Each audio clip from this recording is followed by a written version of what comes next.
Everybody hear me? Yes, sir. Welcome everybody, glad you're here. We're gonna have a slow-go meeting of just a hearing. This is just a hearing for about the Buckhead City. At this time, I'm gonna ask Senator Robertson to lead us in the word of prayer.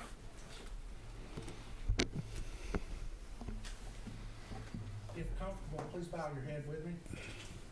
Dear Heavenly Father, we humbly approach you today, Lord God, and we ask you for the wisdom and guidance, Lord God, that you and the citizens that we serve depend on us to have, Lord, when we're up here doing the business of those who have placed us here.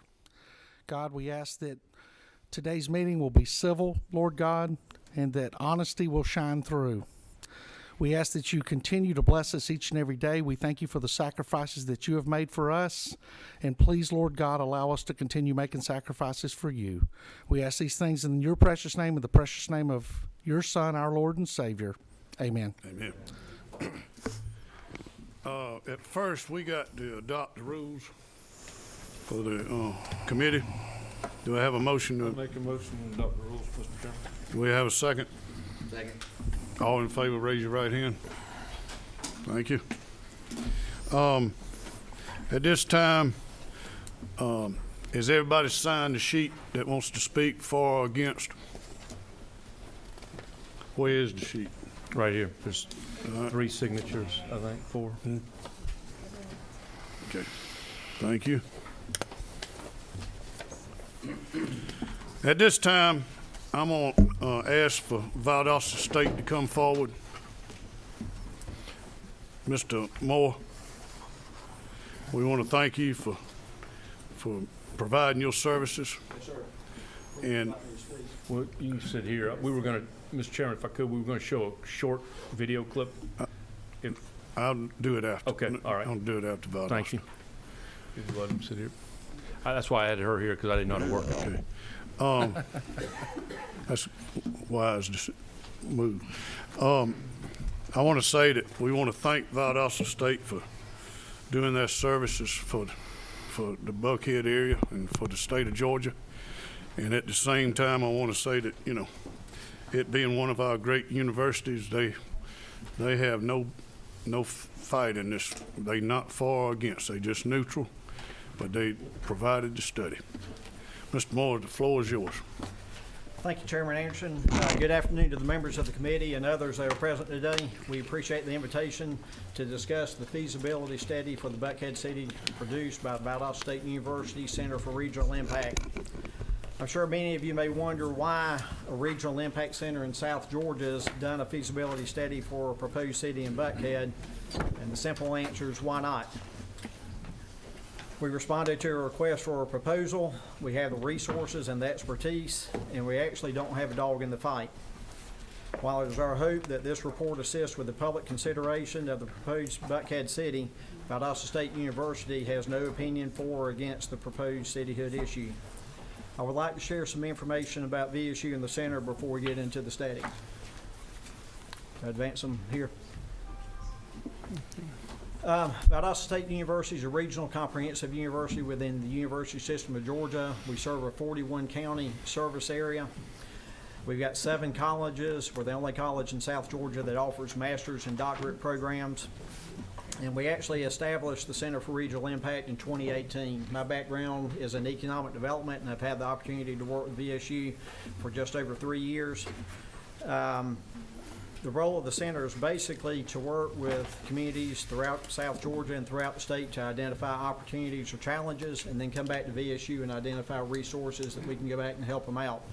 And those resources can be everything from interns, class projects, capstone projects, faculty or staff working on various community projects that have a direct impact on Georgia communities.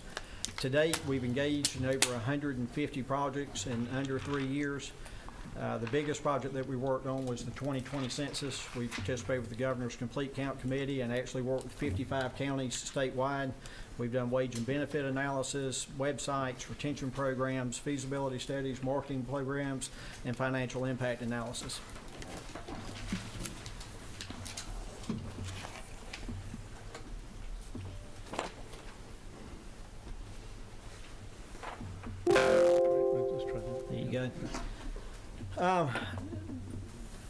We responded to your request for a proposal. I want to talk a little bit about the feasibility study that we did. The feasibility study is limited to fiscal feasibility. The purpose is to determine if the city can support itself. All other factors are outside of our scope of work. And again, VSU has no opinion for or against the proposed cityhood issue. Before I get into the findings, just want to tell you a little bit about the process. We put a team together of 3 terminally degreed faculty members from the university, one in public administration, one in political science, and the other was in business. And then we also work with practicing city and county managers throughout the state to form the results of the feasibility study. We also recruited 2 public administration students in the doctoral program for public administration that helped out with research. We started with reviewing some of the more recent feasibility studies that were done for cityhood efforts. And also we analyzed some private data. For context, we only used public documents that could be sourced and verified in the final report. Some of the general sources, we started off, we had a shapefile or a map from the State Office of Congressional Legislative Reapportionment. We worked with the Fulton County Tax Assessor's Office, and we captured every parcel within Fulton County on their GIS system. Fulton County had roughly 360,000 parcels. Atlanta had 154,000 parcels, and the Buckhead Study area had approximately 34,000 parcels. We also were fortunate that we had access to the 2020 census data, and we used that data for basic population and general community data. On the revenue side, we used multiple public sources.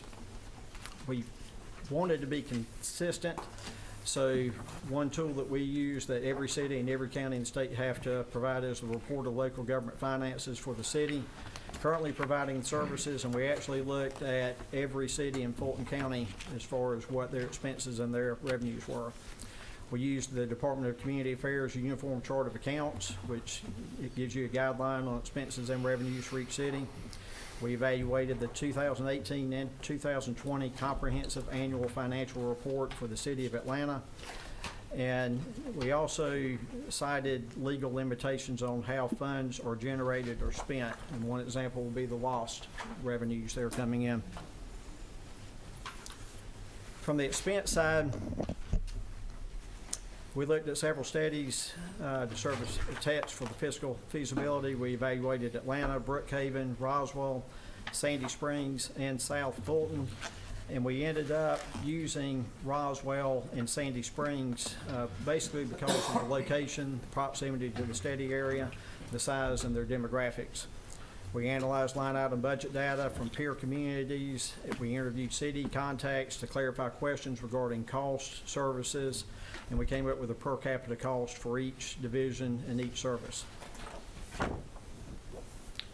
For public safety, we reviewed multiple sources to determine the resources and recommended to serve the city area. We received 10 years of crime data from the Atlanta Police Department from 2009 through 2019. We mapped that data and looked at the types of crimes that were committed. And we also looked at several different reports from the International Association of the Chiefs of Police, the National Bureau of Economic Research, the Department of Justice, and the FBI to determine the suggested size of the force, the officers per capita, and staffing suggestions. We use that data to back in and create a budget for public safety. Again, the findings, Buckhead City should expect an annual revenue of approximately $203 million, annual expenses of about $89.9 million, which will leave them a surplus of $113.6 million. Based on these estimates and given the assumptions that are detailed in the report, we've concluded that a proposed Buckhead City would be fiscally feasible. Senator Anderson should have asked, everyone has a copy of the report. Okay, just wanted to make sure. In closing, we responded to an RFP, and the scope of work was it fiscally feasible? We were not asked to consider the impact on surrounding areas, schools, or existing debt.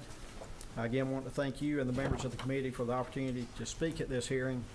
We hope the report proves beneficial for you in your process. The Center of South Georgia Regional Impact is honored to serve the citizens of the state of Georgia, and I'll be happy to take any questions regarding the report that you might have right now. The report and many of the supporting documents are available on our website. My contact information is listed. Do we have any questions? Senator? Thank you, Mr. Chairman. And I apologize, I was a little bit late, but did you say in your introduction how many of these feasibility studies you've completed for cities in this state? The center just started in 2018, and this is the first feasibility study we've done for a city. So your answer is you haven't done any for any other city in the state, is that correct? We've done multiple fiscal feasibility studies and financial analysts. This is the first one we've done for a city. How many has a college done? 0. This is the first one we've done for a city.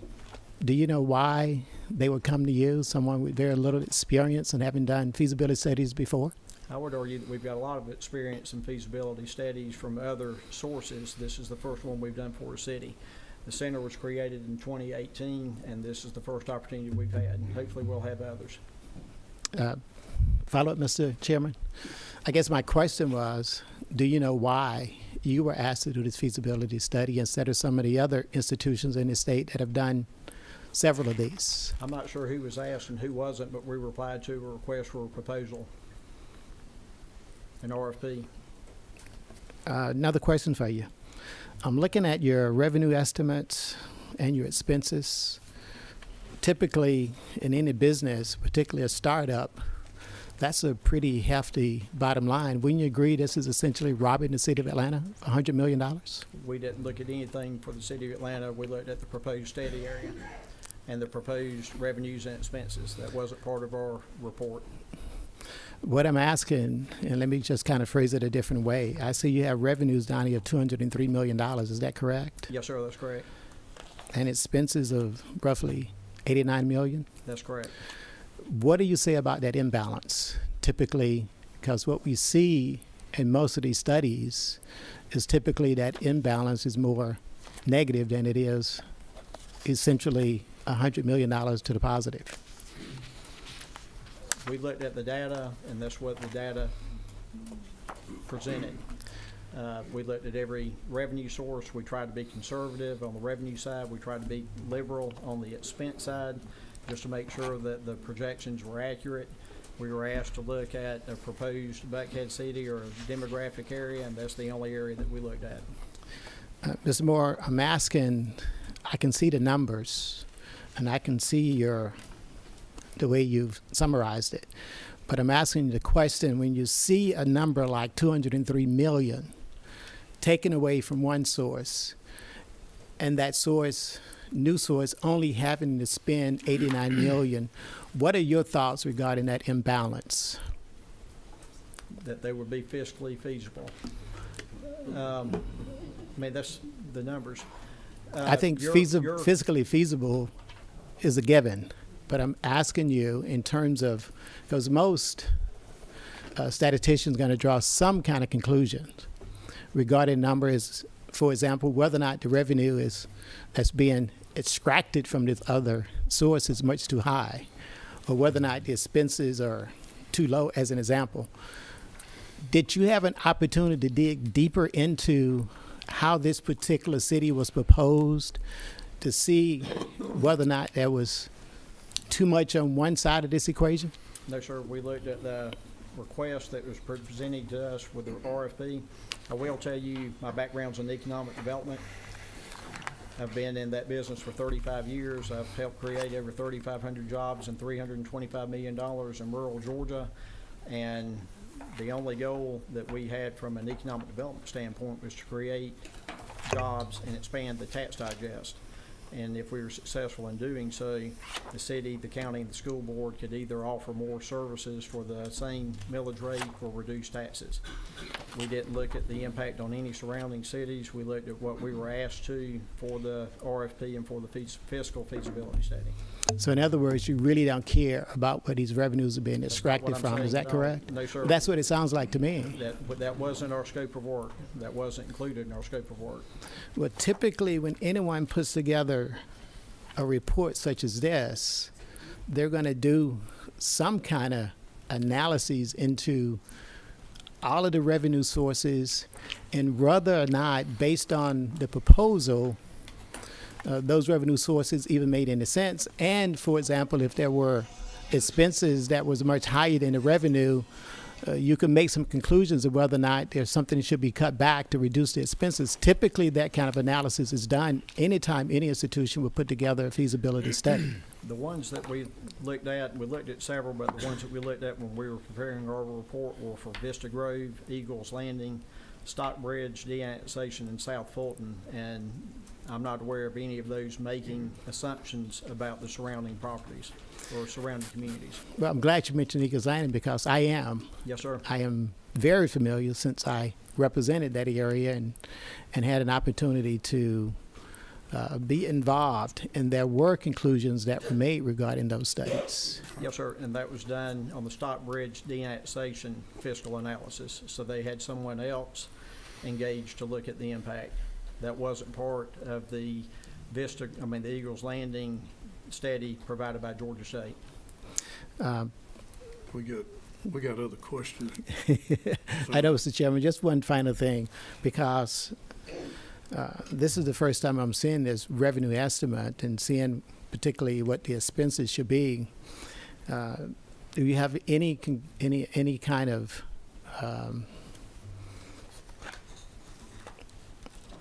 suggestions in terms of how you can balance that equation? I've got some personal suggestions. Again, if you have that much revenue, I think it's Georgia law that you have to have a balanced or close to balanced budget. So you would either offer more services or roll back taxes. And All right, I know, Mr. Chairman, you only said one more, other but questions. If you want to talk to me afterwards, that's fine. I got more. I'll be glad to stay as long as you want to, but that, we didn't look at the impact on the surrounding communities. All right, thank you. Number 10, Senator Robertson. Mr. Moore, I apologize if I missed it, but explain to me again exactly what your role is with Valdosta State University. I'm the Executive Director for the Center for Regional Impact. Valdosta State University is a regional comprehensive university, and we're charged with serving 41 South Georgia communities. And how long have you been employed in that position? I've been at VSU for just over 3 years. My background's in economic development. I started in 1992. And when this job was posted, is that how you got the job? It was posted and you applied for it and were hired to Yes, do sir. this? Do you believe that you were hired to do this job based on your background and experience in this area? Yes, sir. I've got 30 years of experience in economic development. Nothing against Valdosta State University or any other USG university. What I'm doing for the center, I think would be better served by somebody from an economic development or private sector. I agree. And you said you did this based on an RFP. Yes, sir. And your personal knowledge, was this RFP offered to any other group or university to offer a price? I've To heard bid? rumors, but I don't have any firsthand knowledge of who Thank they you. offered it to. RFPs, and I've dealt with RFPs, large RFPs, dealing with prisons and jails and other things, healthcare. Was this RFP very specific in its description of what they wanted you to do? Yes, sir.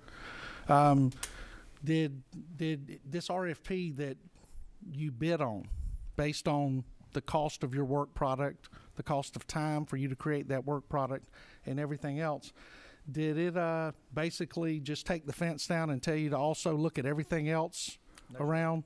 Was it extremely specific? It was to look at the fiscal feasibility of a proposed city. If the RFP wanted you to look at the impact on Atlanta, the impact on Augusta, Savannah, Columbus, or Macon, based on creating a Buckhead city, do you think the price of having your university conduct this study would have been the same as it is on the agreed amount? No, sir, not at all. Okay, so I have a handicap or an ability to keep my emotions out of business the best I can. So the numbers you have in here are scientific numbers using data, existing data, historical data, any actuarial projections that may come in that are based on science, based on numbers. Everything that we use is public data that we can source and verify, and we purposely did that. We had access to other private reports that had professional reports and what appeared to be good data, but we didn't know where they got their numbers, so we didn't include any of those numbers in our report. Everything we did can be tied back to the Atlanta budgets, the government reports to DCA, and the tax assessor's office in Fulton County. And all of that resource information is available on the website if somebody is concerned about if they start drilling down on some of this data and they feel that something may not be exactly as it appears in this feasibility report, they're able to go on there and drill down and find that information and research it. That's correct. And where exactly is the campus located where the center is at? It's at Valdosta State University in Valdosta, Georgia. Okay, so it is not in Buckhead? No, sir. It is not in the city of Atlanta? No, sir. Okay, thank you, sir. I have no more questions, Mr. Chair. All right, Senator. Thank you, Mr. Chairman. Thank you for coming by to speak with us today. I have Yes, a ma'am. question about the balance sheet with respect to the revenue versus the expenditures that you anticipate. Is it true that you said earlier that when you were looking at these numbers, you were not asked to consider existing debt? as That's part of correct. this? If I can ask another question. Isn't it true that the residents and businesses of a new Buckhead City would still be responsible for a significant amount of debt that's presently owed by the City of Atlanta? And don't you think that that amount of debt figures into this feasibility study with respect to balancing the expenditures and the revenue? We weren't asked to look at that. I do know, I listened to a House committee in September that addressed some of those issues, and they had some good witnesses that have already done research, but we did not look at that. So I apologize, I can get you the names of the witnesses at that hearing and refer you to them, but that's something that we have not done at this point. Do you have a rough idea, based on having heard that hearing, what the amount of that debt would be? Because some numbers that I'm hearing are very significant as compared to the expected revenue that you project. The attorney that testified at the House committee didn't get into the numbers. He was just talking about various options that would be available to the proposed city in Atlanta as far as addressing the existing debt. Okay, because some numbers that I've seen have been on the order of $600 million, which seems a significant part of this calculation. Thank you. Appreciate Yes, it. ma'am. Any other questions? I just want to thank Valdosta number 4. Clint. Nope. And I had a follow-up, Mr. Chairman. Short. I'll make it short. In the report on pages 17, 18, and 19, you give what is considered an average per capita, and then you do a Buckhead City estimate. Tell me exactly what the averages are based on these other cities that you use and what they would be for this Buckhead City estimate. And please explain why the variance. Yes, sir. I can't give you the exact averages because I don't have them with me. One of the professors put that portion of the report together, and I'll be glad to send that to you. The averages All are of listed them. on your report. Yes, sir. I mean, I've got the average. They use an average per capita. So in this revenue or the expense side, just say for the city manager, Sandy Springs had a total budget of $872,395, which was $807 per capita. Roswell was $818,565, which was $882. What we did for the purpose of the expense side of the report was take an average and then have an estimate on a per capita basis for Buckhead. I'm not sure if I'm missing part of the question or not. You're asking about the other cities that we evaluated and didn't include in the report? I'm just asking, specifically, and why did you feel that those other averages would be applicable to this city? We had to pick cities that were comparable in size, geography, the location, in relation to the study area in Atlanta. And again, we looked at 5 different cities, and those 2 were the 2 that the team felt were most comparable to the proposed Buckhead city as far as the area, population, and location. And were there any conclusions made regarding these numbers as to whether or not they were too high or too low, given the revenues that's been generated by the city? No, sir. I just think the revenues for this proposed area were probably higher than what they're generating in the other 2 target cities. I think the expense side, I mean, I honestly feel like the expense side and the revenue side are both accurate.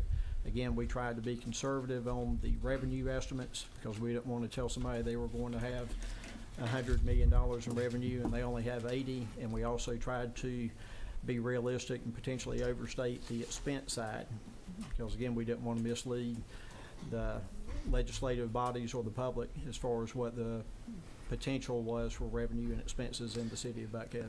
So this $203 million is a conservative estimate? Yes, sir. What was your high end? We looked at different methodologies. We had discussed various ways to make the estimates. The tax data is pretty much straightforward. I mean, you can look. I'm just at asking what the tax number data. was. It wouldn't have been a huge impact, but it may have been another $10 to $15 million. Do you have the data to support it that you can share it with this committee? I can get it for you, yes, sir, and look at the other methodologies that we had and provide it to you. Because typically when I heard you say this was a conservative number, so you're only off $10 million compared to $203 million? That's estimate, and again, I'd have to get you the actual numbers to see what it would have been if we'd used the different methodologies. Do you know what the actual numbers are? Not off the top of my head right now, but I've got them in a box back at the office that I can pull out for you and send to you. I'll be glad to email them to you. I think when you agree, that would be helpful at this discussion, at this hearing, to have those numbers.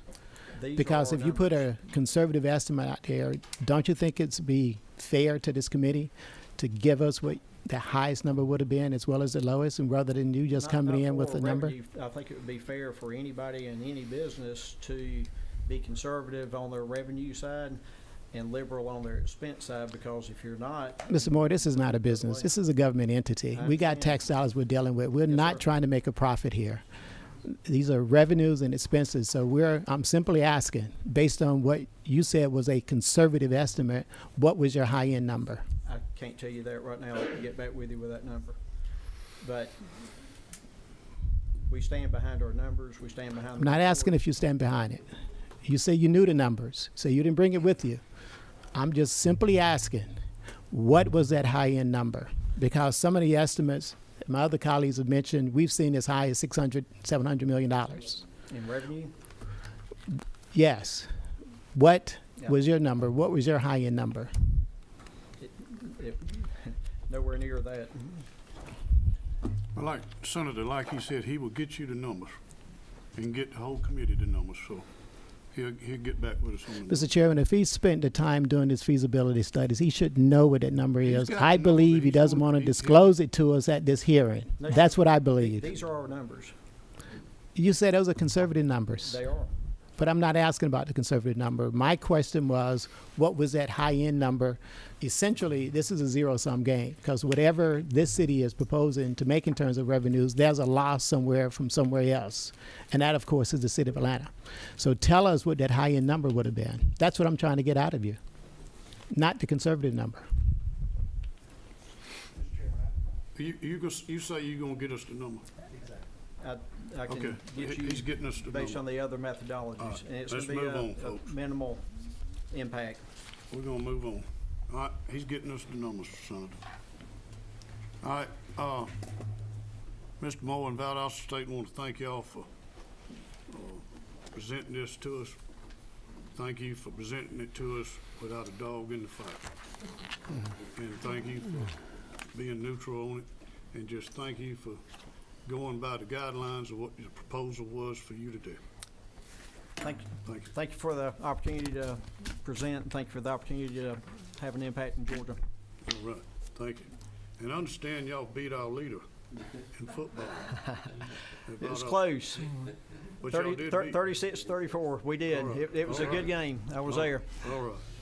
We appreciate that. Thank you. All right, Chairman, should I just send the information to you and let him? Yep. All right, get it to everybody. Yes, sir. Thank you. at this time, Senator Beach, you say you got a Well, yeah. video? Well, first off, Mr. Chairman and committee members, thank you for giving us this hearing today. I have a bill that I will be pre-filing on November 15th, have several signatures on it.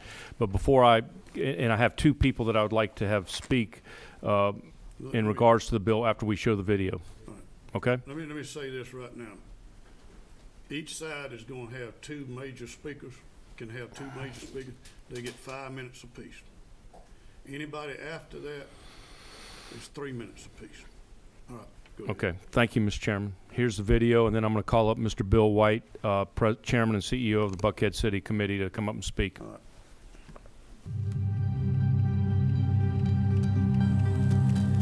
Help! Help! We feel we're living in a war zone in Buckhead. Time now for our index, and authorities searching for a suspect in the fatal shooting of a 7-year-old girl outside of an Atlanta shopping center. Kennedy Maxey was in a car Christmas shopping with her aunt when she was shot in the head on December. She died 5 days later. Authorities now have a murder warrant for 24-year-old Daquan Reed. They believe he fired 3 shots during an unrelated argument, one of them hitting the child. New 911 calls out tonight reveal the fear surging through a jogger's mind after he is shot in Buckhead. I just got shot. I'm on West Wesley. 1211 West Wesley. Hurry, I just got shot. Somebody just stopped and shot me while I was out walking. Police say that man is one of 3 joggers who were shot at on Saturday morning. All of the shootings happening within a mile of each other. Neighbors are too shaken to show their faces on camera after a woman was attacked at her Buckhead home. Atlanta police are looking for the man in this video. Watch as he carries a huge bouquet of flowers and brings them to a woman's door on Canterbury Lane, right off Lenox Road last month. The woman told us by phone that the man came up to her door, said her first name, and said he was delivering the flowers for her. When she opened the door, she says he tased her. She immediately yelled for her sons to come downstairs, and that's when he bolted.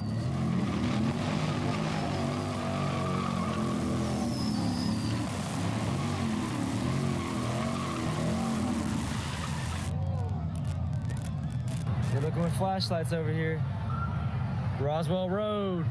James Mospaniak took this video Friday night from his Buckhead balcony. Minutes earlier, he was walking home from dinner when he heard gunshots. I was like, golly, if I would have just went around the other way and kind of just walked through just to see what these scenes at these other bars were, I could have been in the mix. Video from a person on the ground shows a chaotic scene, a swarm of APD officers responding to the shooting outside Hyde Kitchen and Cocktails after police say a fight inside spilled out onto the sidewalk. You know, I just hit the ground and went in the kitchen. Terrifying moments for shoppers after shots were fired at an upscale mall in Atlanta. Investigators say a security guard was shot during a robbery attempt at Lenox Square Mall. The guard is in critical condition. 2 suspects were captured and taken into custody. Beginning last year, someone was getting shot at the mall virtually every month. In December of 2019, a Macy's employee was shot during a robbery. In January, a man trying to defend himself in an armed robbery was inadvertently shot by a cop. In February of last year, a drug deal led to a gun battle outside of Bloomingdale's. In March, a dispute over a parking space outside the Cheesecake Factory led to more gunfire, which killed someone, and so on. We feel we're living in a war zone in Buckhead. Bill White is leading the effort to create a separate city of Buckhead, allowing them to use their own tax base to fund their own budget. White says their city would lobby to tighten bail and sentencing rules and deploy its own independent police force. A massive police presence will be something that the new Buckhead City Police Department will absolutely provide. It doesn't really kind of resonate with you until you go through something yourself. Buckhead resident Ileana Kovic backs the effort to break away after she and her boyfriend, Jason Eads, were brutally assaulted in a parking lot last June. The sheer terror of having someone put a knife in your face and tell you profanity and say to get on your knees and beg for your life, punch you until you're unconscious. I didn't ask for that. It's pretty unbelievable. Threatened to kill them, punched a woman in the face. What'd they do wrong exactly? Nothing, just on the street in Buckhead. Crime stats posted by Atlanta police show a surge in crime citywide, but a larger surge in Buckhead since last year. Robberies citywide are up 2%, but in Buckhead are up 39% through last week. Aggravated assaults are up 26% citywide, but up 52% in Buckhead. Larceny from automobiles up 27% citywide, up 40% in Buckhead. We have a mass exodus going on here. Buckhead's violent crime rate has spiked in the last 2 years, as is the case throughout Atlanta. The Buckhead City Committee commissioned a report that says Buckhead would be more than self-sustaining as an independent city with its own police force. It would take in $203 million in tax revenue, but would have expenses of $90 million. The annual surplus of $113 million would represent tax money lost by the city of Atlanta. And Buckhead City Committee leader Bill White says Atlanta can manage fine without that. The fact that they showed that Buckhead City was feasible, yes, we were expecting that, but we didn't know it would be that feasible. We will not become Chicago. I can promise you that. And that's what this bill does. Several lawmakers meeting at Loudermilk Park today to sign a bill that would put the question of Buckhead cityhood on the November ballot next year. Senator Brandon Beach sponsored the legislation, and he's got the support of 12 other state senators. That the citizens should choose their form of government. It's up to the 103,000 citizens of Buckhead to make this choice.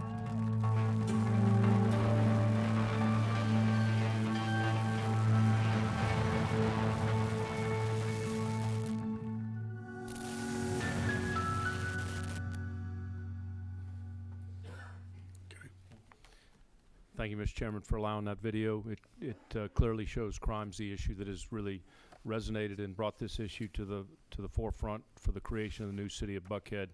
But at this time, I'd like to ask Bill White, Chairman, CEO of Buckhead City Committee, my first speaker, and then my second speaker will be Tom Rawlings to talk a little bit about zoning, and then I'll turn it back over to you.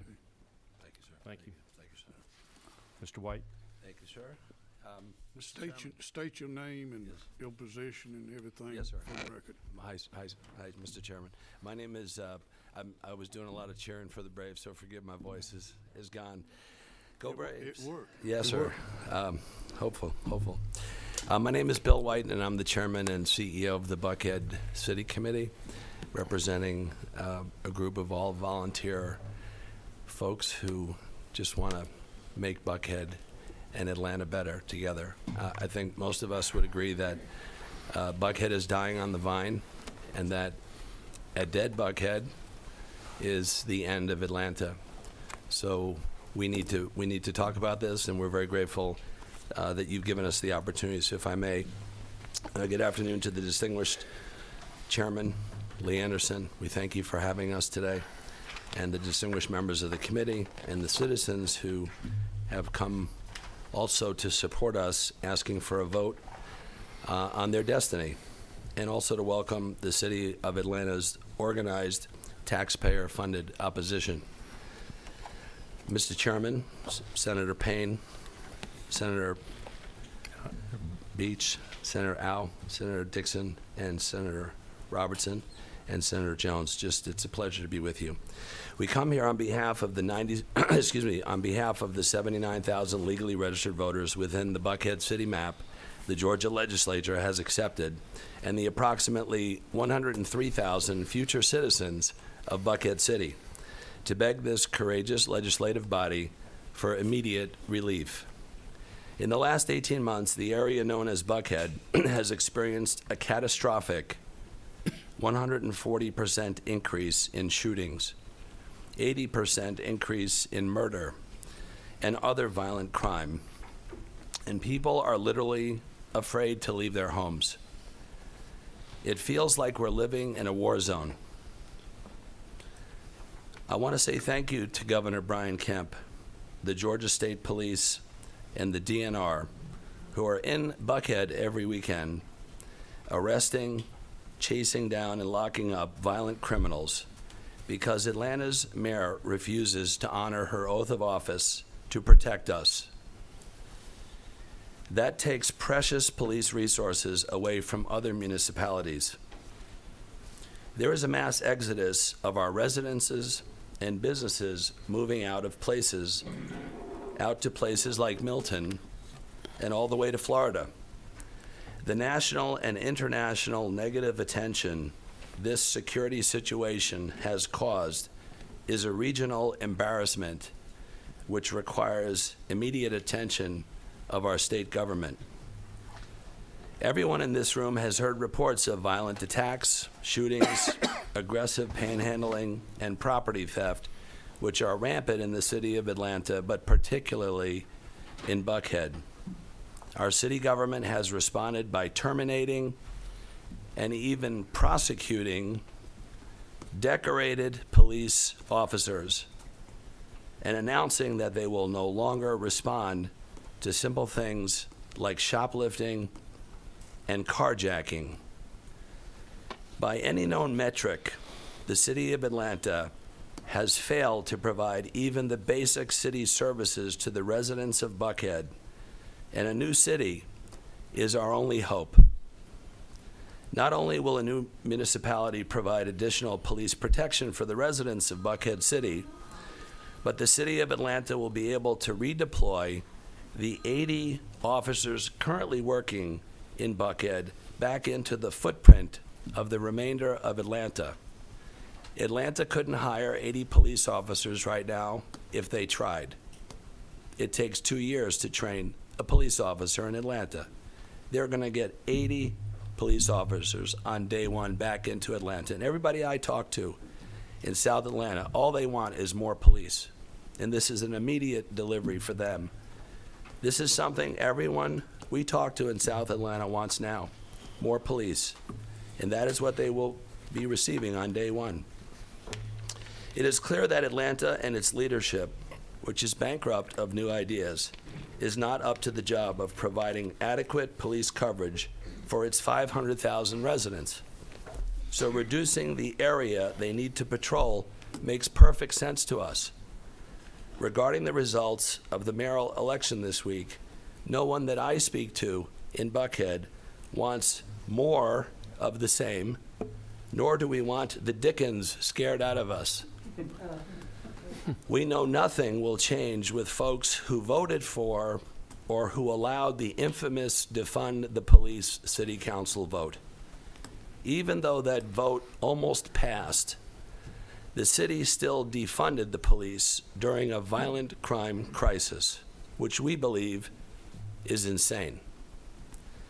The Atlanta Police Department has been demoralized, demonized, and vilified. They have been thrown under the bus for political spin.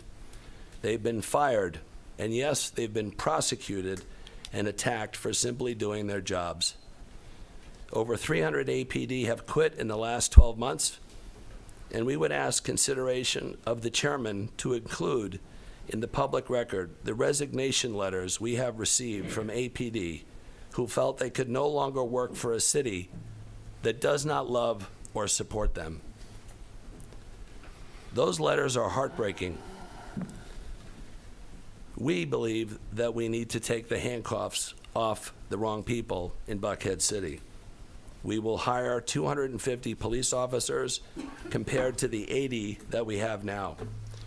Each will have a take-home squad car and be offered significant stipend to live in our lovely community, and we will welcome them with open arms. Time's running out. Okay, I'll move it. They will be the highest paid police officers in the state of Georgia. As far as the impact to Atlanta and the Atlanta school system, we will not be the doomsday scenario which our opposition has falsely accused. Atlanta's overall budget is $3.5 billion, including the school system. Buckhead City expects to utilize $203 million of that total revenue. The opposition, which is so far taxpayer-funded lobbyists and under 100 or so people who make a lot of money on dealings with the city, forget to mention always the massive amounts of money that taxpayers will be saving by not having to provide services for Buckhead. I'm gonna have to cut you off. You already went 2 minutes over. Okay. Already. But thank you for your Happy to presentation. take questions, and thank you very much. All right. We got a question. Is that you, Clint? Yeah, sick. Senator? Thank you, Mr. Chairman. Mr. White, Yes, is it true that that the city of Atlanta conflicted out many of the universities in Metro Atlanta? Is that, and I'm just wondering if is that the reason Valdosta State was chosen? Oh, that's very interesting. I'm actually not quite sure, Senator Dixon, who called those universities, but somebody did, because we learned that the University of Georgia, whose professor, as a sweet guy, called me and said he was very sad that his students, similar to Chairman Moore's students, would have had the opportunity to work on something very special like this, and he was very disappointed. So I do think that the city of Atlanta's organized opposition did block us from going to the traditional list, and we were so pleased to work with the great people of Valdosta State University. They did a great job. Thank you. Thank you, sir. I got one other question. Yes, sir. What would, do y'all have any plans for the surplus? Have y'all gotten that far yet? I know it's probably a little premature, but just curious about Yes, sir. Well, thank you for asking that. There's a couple of things that Valdosta Study did not provide for. We will be publishing our startup budget in the next 90 days. We were very happy to finish our feasibility study, and that will show, to address many of the questions that the distinguished colleagues to your left had asked about the bond debt, about the schools, about how this does affect Atlanta, and we love Atlanta. Folks don't seem to understand that, but I do think that this is going to help Atlanta, and part of that budgeting will be able to show you all of those numbers. Thank you. Thank you. Senator Harold. Thank you, Mr. Chairman, and Mr. White, thank you for coming here today. There's one thing you said that really caught my ear, that everyone wants more police. Can you give me the demographic breakdown of what it would be in this new proposed city? Yes, sir. So our plan right now, based on the Department of Justice in the Biden administration's numbers that were just out, that you are to have 2.5 police officers for every 1,000 citizens. So we have about 103,000 That's not the kind of demographic data I'm referring to. I'm referring to the ethnic breakdown of what this proposed city would be. Oh, the ethnic breakdown. Yeah, the demographic data. Yeah, I think the latest census numbers, the new numbers, are showing that Buckhead is approximately 18% African American, and the remainder is white, Asian, non-white, Hispanic, and Native American and Pacific Islander. 18% African American. Yes, sir. And the remainder would be, do you have a breakdown of what the remainder would be? What percent is it white? Yeah, I don't, well, it's a mix of everybody else, but I do know that the latest census numbers have not been actually published for Buckhead. We've been waiting on the census department to give that to us. So you know the African American percent, but you don't know the white percent? That was based on numbers that we received from folks who are sitting behind us in our opposition. So we're taking numbers there that were published by the Buckhead Coalition and other entities. It's okay to say you don't know. I do know. So you do know what the percent is? Yes, I've been told that it's 20%. The white percent is 20%? No, it's approximately 68%. And what is the demographic makeup of the city of Atlanta? Please tell me. I ask the questions. I don't have to answer them. There you go. Do you know? I don't know. Are you concerned that wouldn't you agree that Atlanta is majority minority? I don't know where you're going with that, but we've talked to some great I'll tell you where I'm going later. Predominantly African-American cities like South Fulton, and they are helping us with this proposal. So South Fulton did it. Other cities have done it, and we're relying on some great people who've formed cities and who've kept the peace and the happiness afterwards, like Sandy Springs and Brookhaven. And I do think that We have a very diverse community in Buckhead. We had our grand opening the other day of our Time is short here, offices. and I And we have a couple had other a very questions. diverse group of supporters there, and we're very happy to receive that support. And you lived in Atlanta for how long? Now, I don't know why that matters, but my husband is from Atlanta. The reason He's why I been here ask is most for, people that live in Atlanta know what the if you let me demographic finish, data I'd be happy is. to answer. Most people that live in Atlanta know what the demographic makeup is of the city. Yes, I would like to answer the question. My husband and I met Brian here 21 years ago. We had our first meal at the Buckhead Diner, and that just closed last week because of the crime. And so we had a very serious crime befall our family, and we are very emotional about this and passionate about this. But I've lived in Atlanta for 3 years. I moved my businesses from New York, my employees and my companies. I pay my taxes here, and I love the city. A couple of final questions, Mr. Chairman, because this really is a critical issue for me. You say that your driving force behind wanting to create this new city is the lack of police being able to deal with the crime issue. Is that correct? Is that a pretty fair assessment? I think the driving force for us to do this is that we love the city of Atlanta, and the city of Atlanta is not addressing our concerns, and we have to find another solution, Senator. All the videos and every explanation I've heard from anyone has been we have a problem dealing with crime in Buckhead, and we need our own city. Is that correct? Because that's what the senator said. I think crime, unfortunately, we can't talk about anything else. Like our garbage doesn't get picked up once a week. The city of Atlanta has neglected fixing the call center. Somebody died in Buckhead who was getting CPR because they couldn't get 911 on the call. I couldn't call 911 to complain about a felony. I was on hold for 18 minutes. I think there are a lot of other things other than crime, but the only thing we get to talk about is crime because somebody's getting shot or murdered or carjacked or raped or robbed or shoplifted in Buckhead every day. Mr. White, this isn't a trick question. In the sponsor of the legislation, it just showed us a video that highlighted the crime. The whole emphasis that we've been told why we need to create this city has been because of the rise in crime in the Buckhead area. Is that correct? I think that is a driving force, but I think what's worse is what's not being done to address it. Is that the primary issue? It is the driving force at this moment. So that was full question. Mr. Chairman, that was one question. I asked one question the same way. That was one question. Make it short. And don't keep on. So what I heard you say that you are aware that the state of Georgia lost over 10,000 officers that we haven't been able to replace. Right now, about 7,200 of them.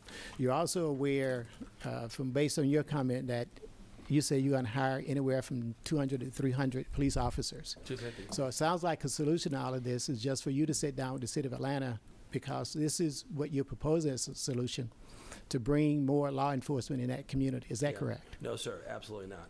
Why isn't it? Well, because that's what you say you need. I think this would be something very important for senators and assemblymen who represent the city of Atlanta to know what the root of this problem is. It's not hiring more officers. It's loving our police, paying our police, respecting our police.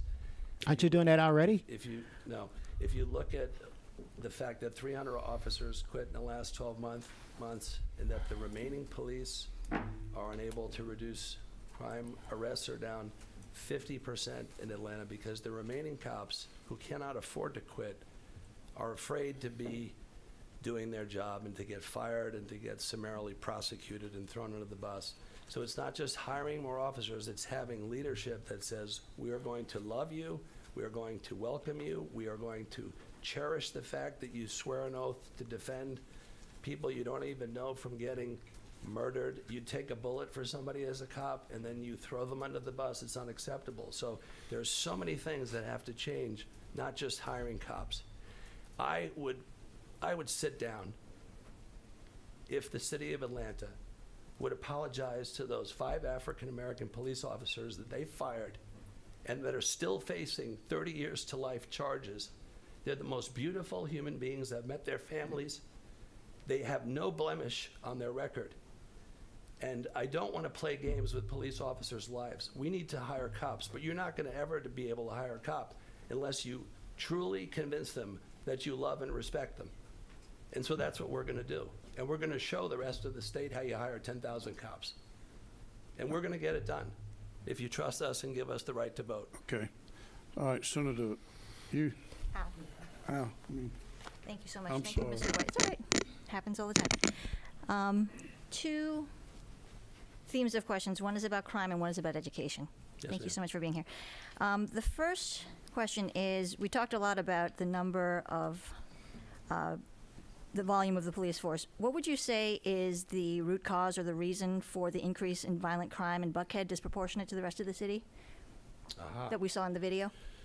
So in talking to our many police chiefs and advisors, you know, I don't know if a lot of folks know the names here, but Chief Craig, who was the chief of Detroit, Bill Bratton, who's the man who cleaned up New York from being pretty bad to one of the safest large cities, the safest large city in America. No, thanks. Thank you, John. Thank you. Senator Jones asked me some tough questions. I needed water. Yes, sir. Thank you. And excuse me. So I think it's a threefold issue, and we have to look at it holistically. And we don't have enough time for this, but I'd love to sit down with you and Senator Jones and anyone else who would want to listen to us. You know, no one from the city of Atlanta has even called us to talk us off the ledge. No one. You'd think if this was so catastrophic that Buckhead was going to bankrupt Atlanta and the grandmothers were going to be pushed off the cliff and the children were all going to be washed away, that somebody would just pick up the phone and call us and talk to us. So there's 3 things. And this is what the city of Atlanta is going to have to figure out, because we already know what the problem is, and we're going to fix it in the stages that we know it. One is, Buckhead is a place where people come to steal things. If you're a criminal, it's a good place to start, right? So there has to be law and order complied with in Buckhead. If you announce, which the mayor announced, that we don't arrest shoplifters, what do you think goes up in Buckhead? Shoplifting. If you announce you're not arresting carjackers, what do you think goes up in Buckhead? There's nice cars to steal in Buckhead. And people come stealing those cars. They're hitting women over the head with children in their car at gas station and stealing. Rover is the one. You know, the guys get $5 grand for that. They drive it to Savannah Port. It goes on a truck to Zimbabwe. And we've talked to the police, and they've told us this is what's happening. That's why these cars get stolen in Buckhead. So if you announce you're not going to chase cars, as a police department, you're not going to chase a car that's shooting a weapon and hitting people on Far Road. That's your policy? We don't arrest shoplifters. We don't chase carjackers. We're not going to stop that street racing stuff. Nobody can sleep in Buckhead, whether you have a $200 apartment or a $200 million house. No one's sleeping in Buckhead. And our taxes keep going up. So the rise in violent crime, I think, is attributable to 2 things. The fact that we're announcing ridiculous, insane policies. 2, we're not taking care of our police, so they're not going to get videoed and get fired and get prosecuted and potentially go to jail for simply doing their job. And 3rd, the justice system is not working here in Fulton County. And so that needs to be addressed. We are going to have our own municipal court with municipal ordinances. And trust me, you will know not to come and do shoplifting, carjacking, or street racing in the city of Buckhead on day 1. Period. Thank you. My follow-up question is, what effect would you say, given all that we talked about, that the financial destabilization of Atlanta would have on crime in surrounding areas? Okay, so first of all, in surrounding, if I could point of clarification is, Sandy Springs Police Chief, Brookhaven Police Chief, Vinings, they are all talking to me all day long. Our crime is spilling over to them, and it's very bad. They were doing great. for a very long period of time, from inception as a new city, and the crime is spilling over. What I said was 80 police officers. That equals on the average 10 years on the average per police who are currently in Buckhead. That's 8,000 years of experience. Those police are going to be able to come back into Atlanta and help the communities in Atlanta that can't get a policeman if they call for one. They can't get a 911 operator on the phone for a shooting. The guy was shot outside of Kaima trying to break up a car robbery, who was shot twice in the stomach, still has a bullet in his hip. He couldn't get 911 on the phone. And in Brookhaven, they have a system where it's contracted. It's not a big bloated bureaucracy like Atlanta. There are 200 people in this call center. Nobody's answering the call. In Brookhaven, they pick up the phone in less than 10 seconds or they get financially fined. So our calls are going to get picked up in Buckhead City in 10 seconds or less, or we're going to penalize the company that we contracted to do it with. We're not going to be hiring thousands and tens of thousands of new bureaucrats to create more problems in Buckhead City. We're going to be very lean, sometimes mean, but wonderful, safe, and prosperous again. All right, thank you. Just the second tranche of questions. I don't know that I just I to thought you had close two this up. questions. Well, I have two themes of questions. The other one is about education, and it'll be And we'll do one. all right. Just to close it out, I don't know that I agree on the premise that financially destabilizing a major American city, that the social ills incurred from that is addressed by more police, but we'll move on. Schools. And this is personal for me because I actually used to live in North Buckhead, and I sent my kids to Atlanta Public Schools at Sarah Smith Elementary. So Yay. the question is, we enjoyed that school. Great school. So it is a good school. Thank you. So the charter for Atlanta Public School System includes educating only those students that live inside the city of Atlanta. So the APS maintains that students who would be living in Buckhead City would no longer be eligible for schooling through APS. Can you explain a little bit about how you envision that would work? Yes, Because ma'am. that seems like pretty disruptive for kids. Oh yeah, totally. That would be very disruptive. So it is our intention to remain in Atlanta Public School System. There's a constitutional amendment which provides for expansion only in the charter, where if, let's say, Atlanta were to expand to a new area, that new area then could fall within the Atlanta Public School System. It doesn't address the contracting. And so there's two things. One, which I hope the legislation will provide for, and the enabling legislation that would provide for that to happen. Secondly, we provide from Buckhead 1/5 of the annual operating budget of $1.5 billion to the Atlanta Public School System. I can't see it metaphysically possible that the APS will no longer want to continue serving our beautiful families and children and not take our $330 million every year. I think they're going to want to take the money. I think they're going to want to continue educating our children. And we look forward to working out a wonderful intergovernmental agreement that focuses not on all that, but on how we improve the scores and ranking of APS. Right now it's 153 out of 193 in the state. It's pretty bad, but there's room to go down. There's room to go down. And I think that's a discredit to the beautiful children in greater Atlanta, all of Atlanta, that we need to get those scores up. Only 40% of Atlanta school students can read or do arithmetic correctly. It's a disgrace for $1.5 billion. We should be getting a better return on investment. So I think when Buckhead City is stood up, we will be a vocal voice, Mr. Chairman and Senator, to help our children get a better education. Thank you. All right. Let's move on to another topic besides crime. What's y'all's goal in creating new jobs and businesses? Can I give you a hug? Because that's the stuff we really want to talk about. So we have a business which I'm not permitted. I mentioned this to the Senator. We can talk about it offline, Mr. Chairman, because I think you'll be really happy to hear this. We have two companies, and we've started a list, and we have many of them on there, but there's two I like to talk about. One is we have an agreement. We can't sign, contracts yet, but they basically said they love this idea. They want to move to Buckhead City. They would bring 4,500 employees to the metro Atlanta area. This is going to be great for Atlanta. It's going to be great for Buckhead City. They want the tallest tower. They want to have a 25-year agreement that they'll be the tallest building. And I said, okay, that's great. That's what you want, but have you asked us what we want?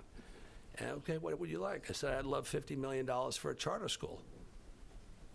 So I think we'll be able to also, in cooperation with APS, create one of the greatest charter schools in the state of Georgia out of what's coming from Buckhead City economically. We have a law firm, and maybe some folks, there's a couple of jokes there, but my brother-in-law's a lawyer, and when I told him about this, he said, wow, so Morgan & Morgan was looking at property in Buckhead City, and they decided to look elsewhere. They told the Loudermilk Company that they'd like to look elsewhere because the crime is so bad. But they did say, if we could get this up and running and get the crime down, they will move to Buckhead City.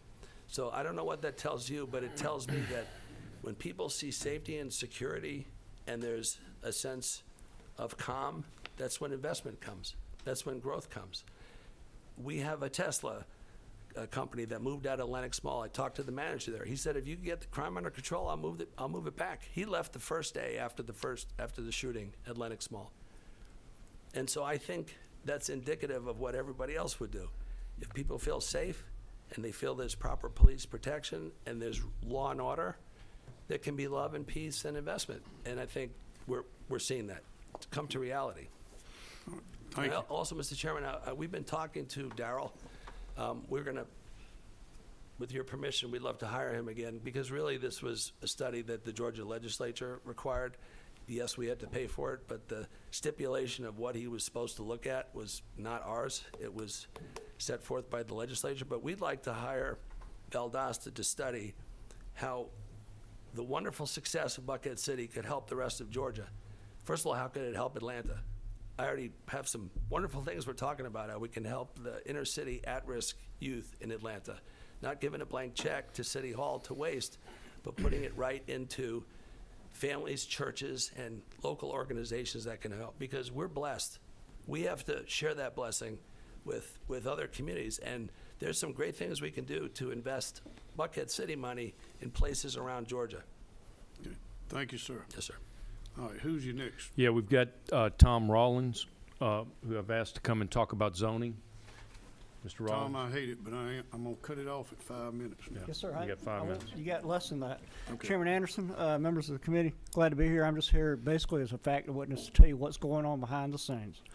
The theory of Buckhead is that by having more local control over ordinances, the way property is situated in terms of who can build where, in terms of ensuring that nuisances are prosecuted, such as the illegal bars and other things that occur in parts of what is now Buckhead, making sure we have a municipal court, because the theory is, and I think Senator Robertson and Senator Payne with their law enforcement background will understand this, is that the more that you are able to respond quickly to crime, that you can enforce local ordinances regarding such things as disorderly conduct, nuisance violations, public intoxication, and that sort of thing, that the more crime will be suppressed. And so that is the theory behind the city. The theory is that by having more local control in one area, I've worked with Judge Bill Riley, has created ordinances for a number of cities in this state.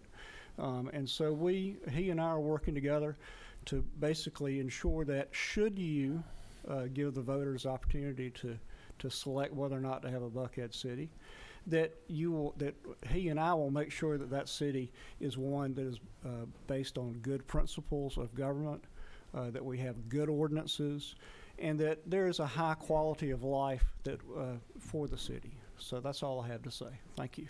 Thank you. Thank you for going under 5 minutes. Any questions? All right. Okay. Good job. I got one more 3-minute speaker. you want to come on up? She's on your list. Okay. But if she could just come on up, and then I'll leave the table for the opposition to come Okay. speak and give some closing comments. All right, state your name and Okay. Hi. give a little background real quick. Yes. Thank you all for the opportunity today to hear my story and to let me speak. My name is Eliana, and Full name, please. Eliana Kovic. And I wanted For the to record. first. It's for the record, yeah. Sorry, I have it written on my phone. I'm not just looking at my phone. I wanted to first tell y'all a little bit about myself so that you might be able to see and understand where I'm coming from and see this dire situation from my point of view. I'm a pediatric neurology nurse practitioner. Every day I take care of children. I'm the one who gives these children and their families a difficult diagnosis such as epilepsy, cerebral palsy, brain tumors, and progressive and lethal neurodegenerative conditions. I hold the hands of these children and their parents. I'm their cheerleader while I try to help them safely manage their disease. However, I also must be the comfort to these parents and families if their children ultimately succumb to their illness. Compassion is at the core of my soul. I have been a resident of Fulton County for the past 13 years and of Buckhead for the past several years. I've seen the place I call home, the place I obtained my education, the place I became a nurse, turn into a place where I am terrified for not only my life, but also the life of every other human being. So here's my story. Please forgive the language I'm about to use. I think that it's imperative to kind of maintain the integrity of this violent crime. So it's a summer evening, just a couple of weeks after the protests, riots, and crime in Buckhead, which ensued after the death of George Floyd. My significant other, Jason Eads, couldn't be here today, had just finished a quick grocery run and we're dropping off his car for its maintenance appointment. Sorry.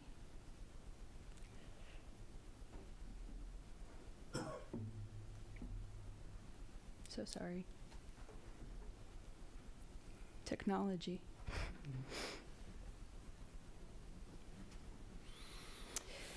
We just deposited the key in the drop box, and we're waiting for the lift we had ordered to take us the short distance back home to our condo. Jason had just had an extensive surgery to remove a tumor from his ankle and was trying to recover. He had a full cast and was trying to get around on crutches, and I was trying to help more. As our Lyft driver was pulling up, a seemingly polite and nicely dressed 6'2" and about 220-pound man came up to us. At first, we were just confused. He oddly requested money and then our groceries. We said sorry and that we were just trying to get into our Lyft. He then erupted, yelling angrily that we wouldn't comply because we were racist. He said he had a gun and could tell that we didn't, and that he was going to blow our fucking heads off. I can't truly articulate what was going through my mind or how I felt. I was just in sheer terror. I was holding my phone, fumbling, trying to dial 911 and couldn't. I couldn't stop shaking. I couldn't even think of the steps to unlock my phone. It felt like one of those dreams where you're desperately wanting to say something, know what you want to say, but your voice just won't work. He pulled out a knife with the blade at least 6 inches long, pointing it at us. He laughed at us and said, "Don't you know where you are, white bitch? You're in the real Atlanta now." Banging on our car, he said, "Call the cops. That's what white folks do. They won't get here fast enough." He said he was going to kill us, but that we had to apologize first. He pointed the knife in my face.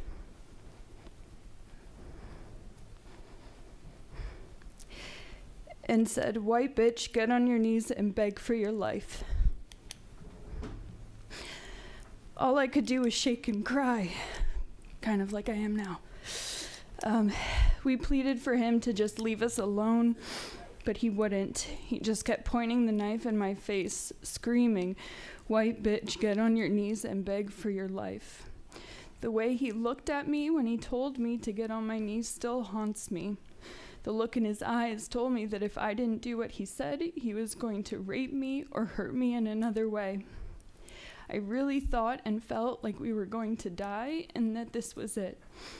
He would stab us, shoot us, beat us to death. I felt it in a way I can't explain. When I wouldn't comply, he then suddenly punched Jason in his left temple, causing him to lose balance and further injure his ankle. He then turned to me, punched me in the left temple and jaw,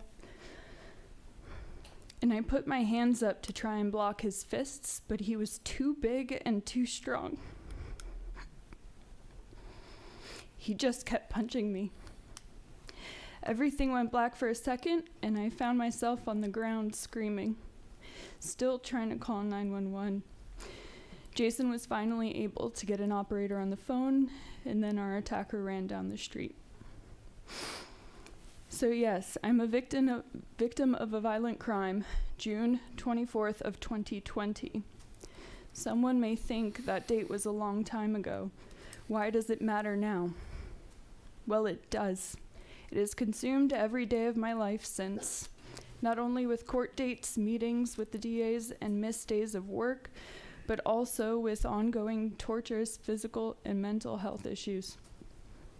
I'm still suffering from my traumatic brain injury, and I'm still terrified he will find me and hurt me again or hurt those I love. We can talk about the rise in crime until we are blue in the face. But what are we going to do about it? Yeah, I'm gonna have to, we need to wrap it up because I gave you Tom's other extra minutes. But just. This last part's really important. Okay. Sorry, I'll be quick. We can complain about how charges and sentencing would be different from county to county, or we could unify the country with clear and concise standardized definitions. In this case, you have an evil man committing violent crimes.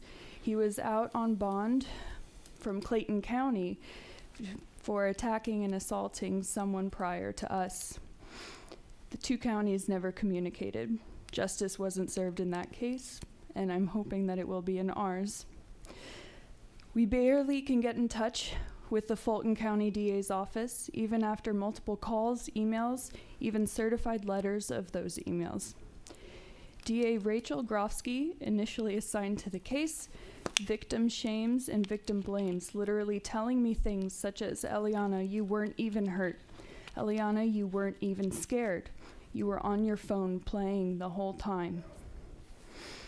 The DAs continue to violate Marcy's law and the Victim Bill of Rights by dissuading me from testifying and not informing us prior to changing any charges. They've perpetuated hate crimes by laughing at us and telling us that we are not the right color when we brought it up. We have DA Hutcherson, who informs me that perpetrators out on house arrest don't even have their ankle monitors followed closely.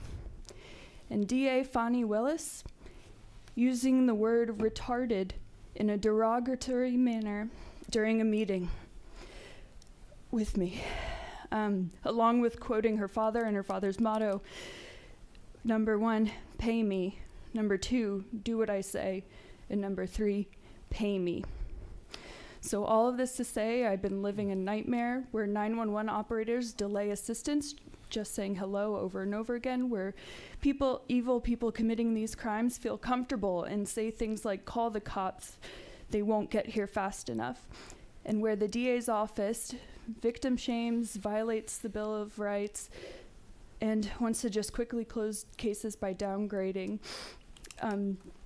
I survived, but I know that I have to be the voice for those in our community who may be too scared to come forward, or those who have perished or future victims of violent crimes. I will be an advocate for the safety and well-being of the community. What we have right now isn't working. I believe that if Buckhead City can employ more police officers, violent crimes like this would be less likely to occur. The perpetrators will see officers surveying the area frequently and wouldn't feel so. We're going ahead. I'm going to have to cut you off there. I'm sorry, but, you know, thank you for your testimony. Thank you so much. Wait a minute. Thank you. We have a question for you. Senator Robertson. Hey, Leonie, I got your first name, but your last name is? Kovich. Kovich. Ms. Kovich, first of all, I apologize for what happened to you and your partner. I started to say boyfriend, He is. significant other, and all the other good stuff, but political correctness is an infection. But so I guess you answered my question. This individual has been arrested, and Yes, he okay. was detained that night. And just a point of clarification, aggravated assault is very clear throughout the state of Georgia. There is no discrepancy from county to county on aggravated assault, which is exactly what you and your boyfriend suffered. That's And- not what they're trying well, to do. and here's the thing. I don't care what they are telling you. I'm telling you with 30 years of experience and understanding Title 16 from top to bottom that aggravated assault is aggravated assault, which is a step away from murder, is exactly what it is. So if you'll do me a favor, two things, and I want to point out, thank you for the courage you came up here. There's a lot of people in this Capitol that claim, there's a lot of men and women in this Capitol that claim they understand crime and they know what crime is, and they have never sat in front of a crime victim. They've never sat in front of somebody who was absolutely abused and mistreated like you and your boyfriend were. And I'm a cold at times, grumpy person because of the fact I do understand what crime is. And I've stepped up there while it was going on or right after it happened, and I've seen the impact. So when individuals question people and say, is there anything else other than crime that impacts where you live? What else does there need to be? Do we need to have bodies stacked in the street before people start understanding what crime's really all about? So those who discount crime as just another statistic, or somebody who apparently has never sat in the courtroom and watched a victim have to sit in front of a bunch of strangers and explain what happened. So I really appreciate you coming in here and opening up the eyes. And before you leave today, if you'd get Mr. White, I'd love to get some contact information because I'd like to look into the way you and your boyfriend have been treated. And I certainly hope that a great piece of legislation we passed 2 years ago, which is Georgia's hate crime bill, is used to enhance the sentence on this man once he goes to court, receives the proper due process, and if adjudicated guilty, that he's allowed to be, his sentence is allowed to be dressed also with the hate crime enhancement. So thank you very much. Thank you so much, Senator. Thank you so much. Mr. Chairman, that's all I have. You have some other folks on the other side. Do you want me to do my little 1 minute closing now or afterwards? You can do it afterwards. Okay, thank you. All right. Ed Lindsay. Actually, Mr. Chairman, I think it's probably best appropriate to hear from the economic experts first. Okay. if that would be Is that your two people? Yes, sir. Okay.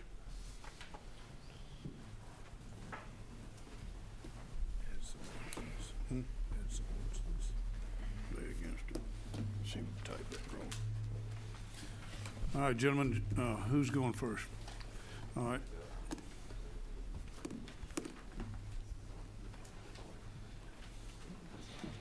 State your name and occupation and why you're here in 5 minutes. Good afternoon. Thank you very much, Chairman. Thank you very much, Senators. Appreciate the opportunity to be here. I am Jeff Kosky, president of KB Advisory Group here in Atlanta. We are a real estate and economic development consulting firm based in Midtown Atlanta. We were formerly known as Blakely Advisory Group. We've been around for about 20 years. We were asked to conduct a study on the potential impacts to the city of Atlanta due to the potential Buckhead de-annexation, and that short study is being circulated now among you. Just to provide a little bit more background about the work that our firm has done over the past 20 years, the majority of our work has been dealing with municipal governance in Georgia in some fashion. So this type of analysis, while it is unique because the situation is unique, this is the type of analysis that is right in our wheelhouse, dealing with economic and fiscal impacts to cities. You can find many examples of our work throughout the years in regards specifically to Buckhead. I would say that no firm has studied Buckhead more than KB Advisory Group or Blakely Advisory Group over the past 20 years. So, excuse me. So this is a topic that is Buckhead itself is a topic that's always important to us. In our office, we do a lot of work. We do a lot of talk about Buckhead. We are intimately familiar with Buckhead. Just a little bit of context regarding Buckhead, and particularly the work that we do often revolves around demographics, economics, and real estate. I can tell you that Buckhead is one of the most vibrant districts in the entire Southeast. Over the past 10 years, Buckhead has added over 25,000 new residents. They've added, but the district of Buckhead has added over 35,000 new jobs. So when folks talk about Atlanta and the growth that Atlanta has seen and is continuing to see to this very minute, Buckhead is part and parcel to that growth. Buckhead is additive to the city and in fact punches above its weight class from a growth perspective, and that continues. Now again, COVID over the past 18 months has disrupted many things, but the economic growth of Atlanta and the population growth of Atlanta, including that of Buckhead, continues to this very day. It is a vibrant, important part of the city, and I think more importantly to you all, it's a vibrant, important part to the state of Georgia, and continues to be that important, vibrant district that will continue. In August, we completed the report before you to assess the potential impacts of Buckhead de-annexing or leaving the city of Atlanta. For this analytical assignment, we partnered with two academics from George Mason University in Virginia. The two PhDs that we worked with are leaders in what they call their Center for Regional Analysis. That center provides economic and public policy research services in public, nonprofit, and private sectors. And again, this is, we were brought in as contractors to this situation. We didn't know who was going to be conducting at the time when we did this work. We didn't know who was going to be conducting the feasibility analysis that you heard about earlier, but it didn't really matter because our subject matter was not their subject matter, and I think that's important to point out, is that we weren't hired to quote unquote refute the feasibility analysis that you've heard about. We were really looking at the other side of the coin, the impacts to Atlanta. So we went out and we said, let's find some sort of outside objective academics who do this type of thing again and again, and that brought us to Terry and his partner at George Mason University and their Center for Regional Analysis. So again, this type of analysis is what they are comfortable with, along with our firm, the type of analysis that we are comfortable with. But again, I'll say this is a very unique situation, and I asked them, and they do work again in Virginia. They've done work throughout the nation. This is not something that there are case studies for necessarily, to have a large portion of a major metropolitan city or even a small city peel off, right? So this is not something we can point to. This is something we have to, when we think about what are the future impacts, we have to kind of go and dig and figure them out ourselves. And that's what we were up to. And so we examined the magnitude of revenue losses to the city of Atlanta. Obviously, there will be many, and I think that's something that we can all agree on. If Buckhead were to leave the city of Atlanta would be at a negative financial situation because of the loss of revenue. However, there is another side to that equation.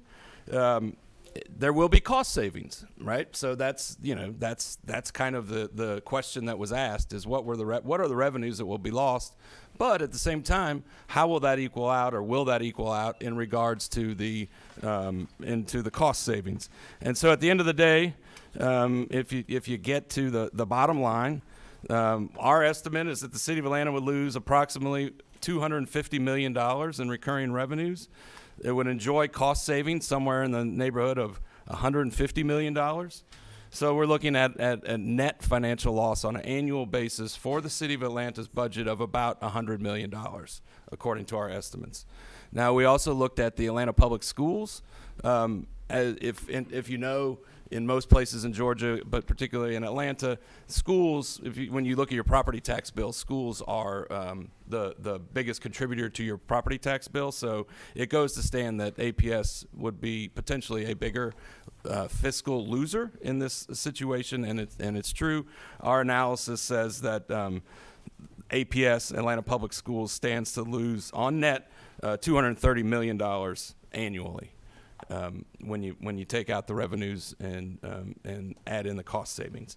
So that's kind of the top line. We also made a nod to some issues that we didn't look at from an empirical basis. You're going into your partners. Okay, right.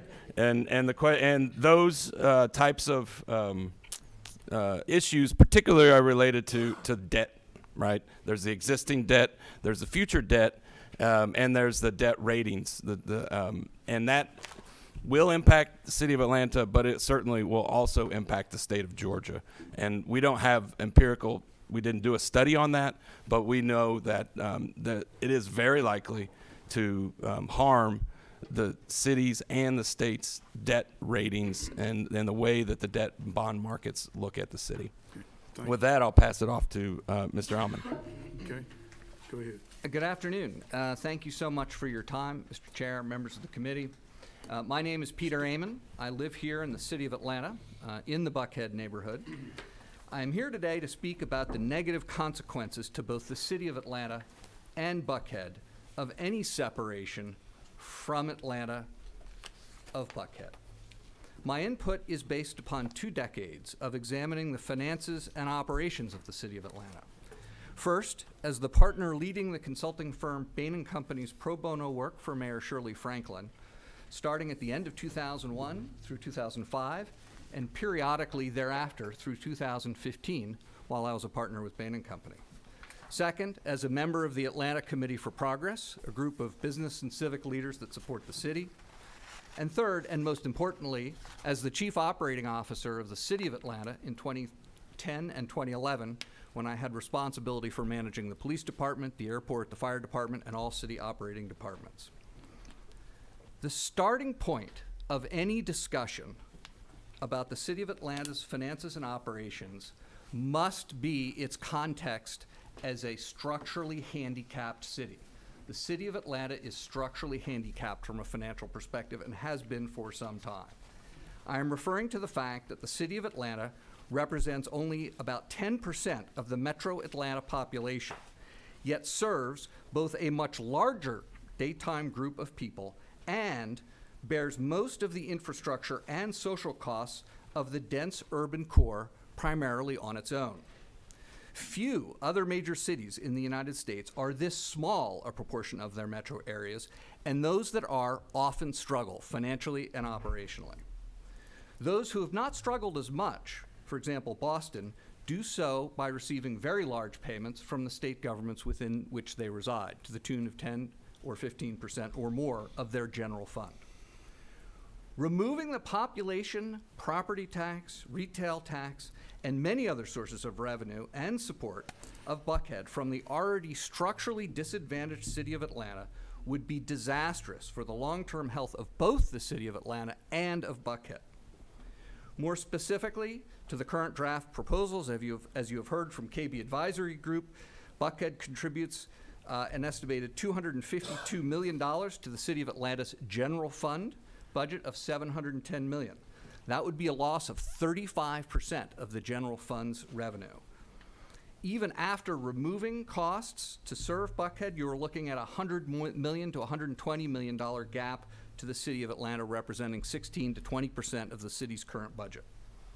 I have had the privilege of supporting Atlanta on multiple occasions, 2001, 2009, 2010, where we've had to reduce the budget by large amounts, and I'm here to tell you that is simply infeasible.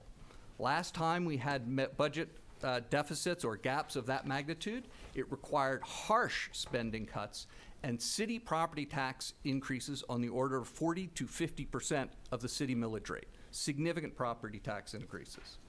On the operational side, the removal of the Buckhead city revenues from the city, that $100 million, would lead to longer 911 response times in the city of Atlanta.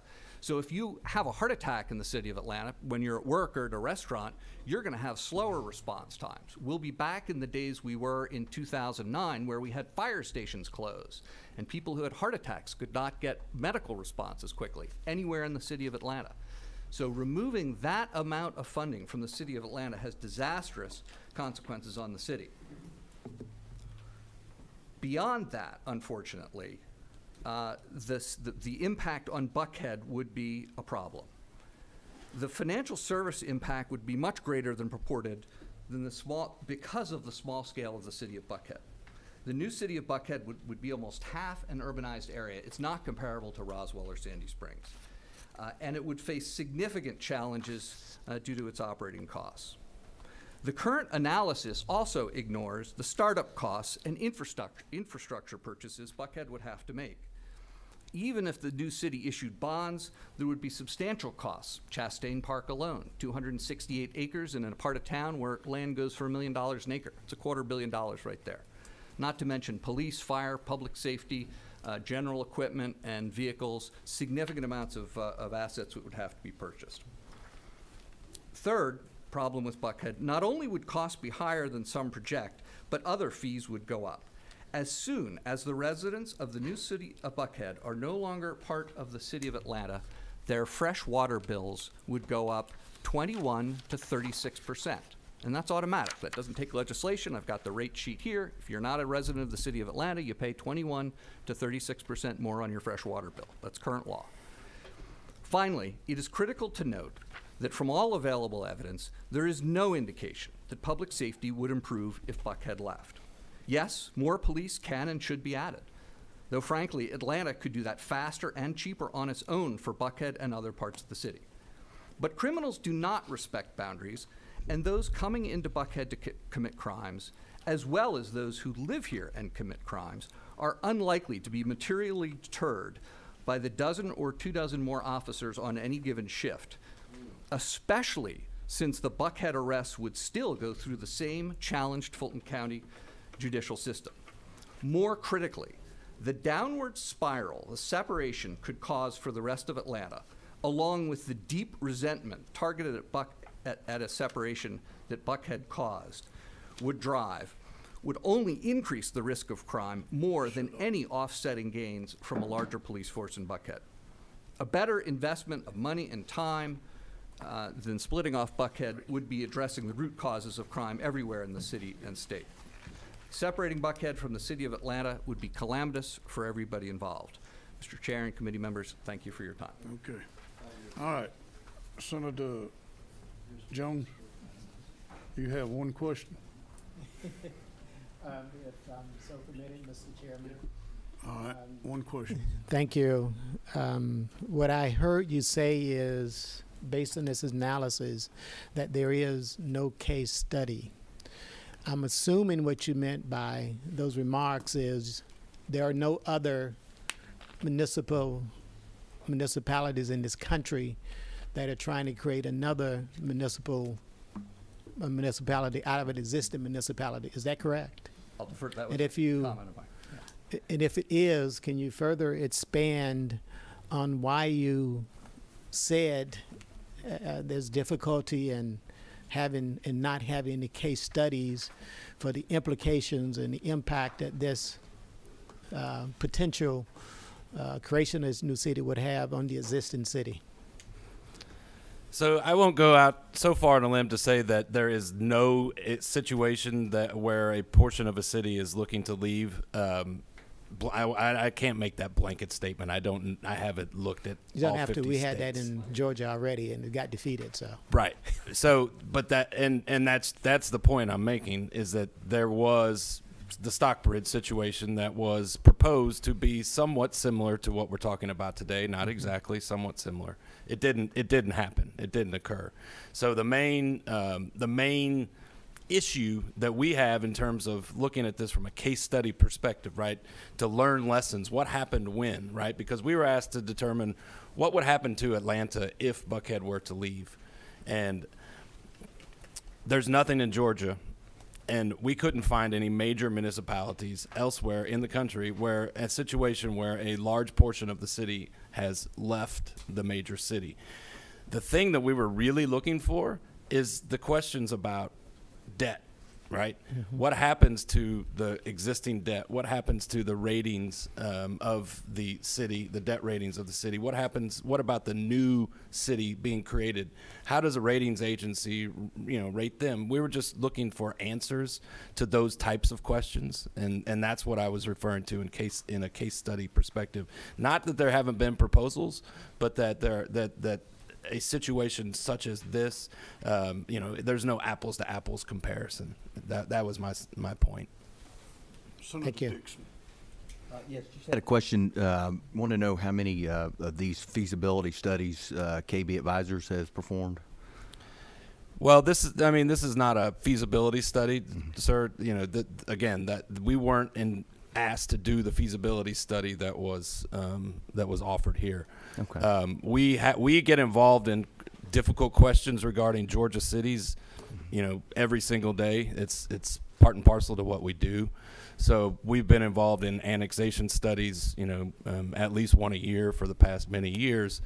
We are asked to measure economic and fiscal impacts of certain situations on cities and counties throughout Georgia. It's part of what we do. So, we conduct anywhere from 50 to 75 studies in a year, and at least half of those are, I would say, somewhat similar to this. But again, to my earlier point, there isn't a apples to apples situation that we have been involved in on this, but our experience led us to be the folks who were asked to do this type of analysis. Thank you. And then who paid or funded this study? The Buckhead Coalition. Thank you. Have you ever done a study like this before? Yes. Not exactly, but when you say like this, yes. Have you ever done a study like this before? Yes. Like this. What do you mean by like, I guess would be the question. For what you was hired to do. To measure the fiscal and economic impacts of a change in a political situation, yes, we have done that. Okay. All right. Senator Robertson.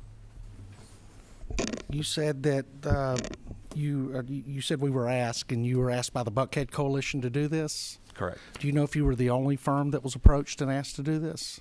I do not know. You said there are other notable fiscal and economic consequences to the de-annexation that are beyond the scope of this assessment. They're beyond the scope of the assessment. Do I assume that they are not beyond the scope of your firm's capabilities? I would say that, we could do additional types of analysis, yes. Right, because there are resources, like you had mentioned. I think y'all went to a D.C. University.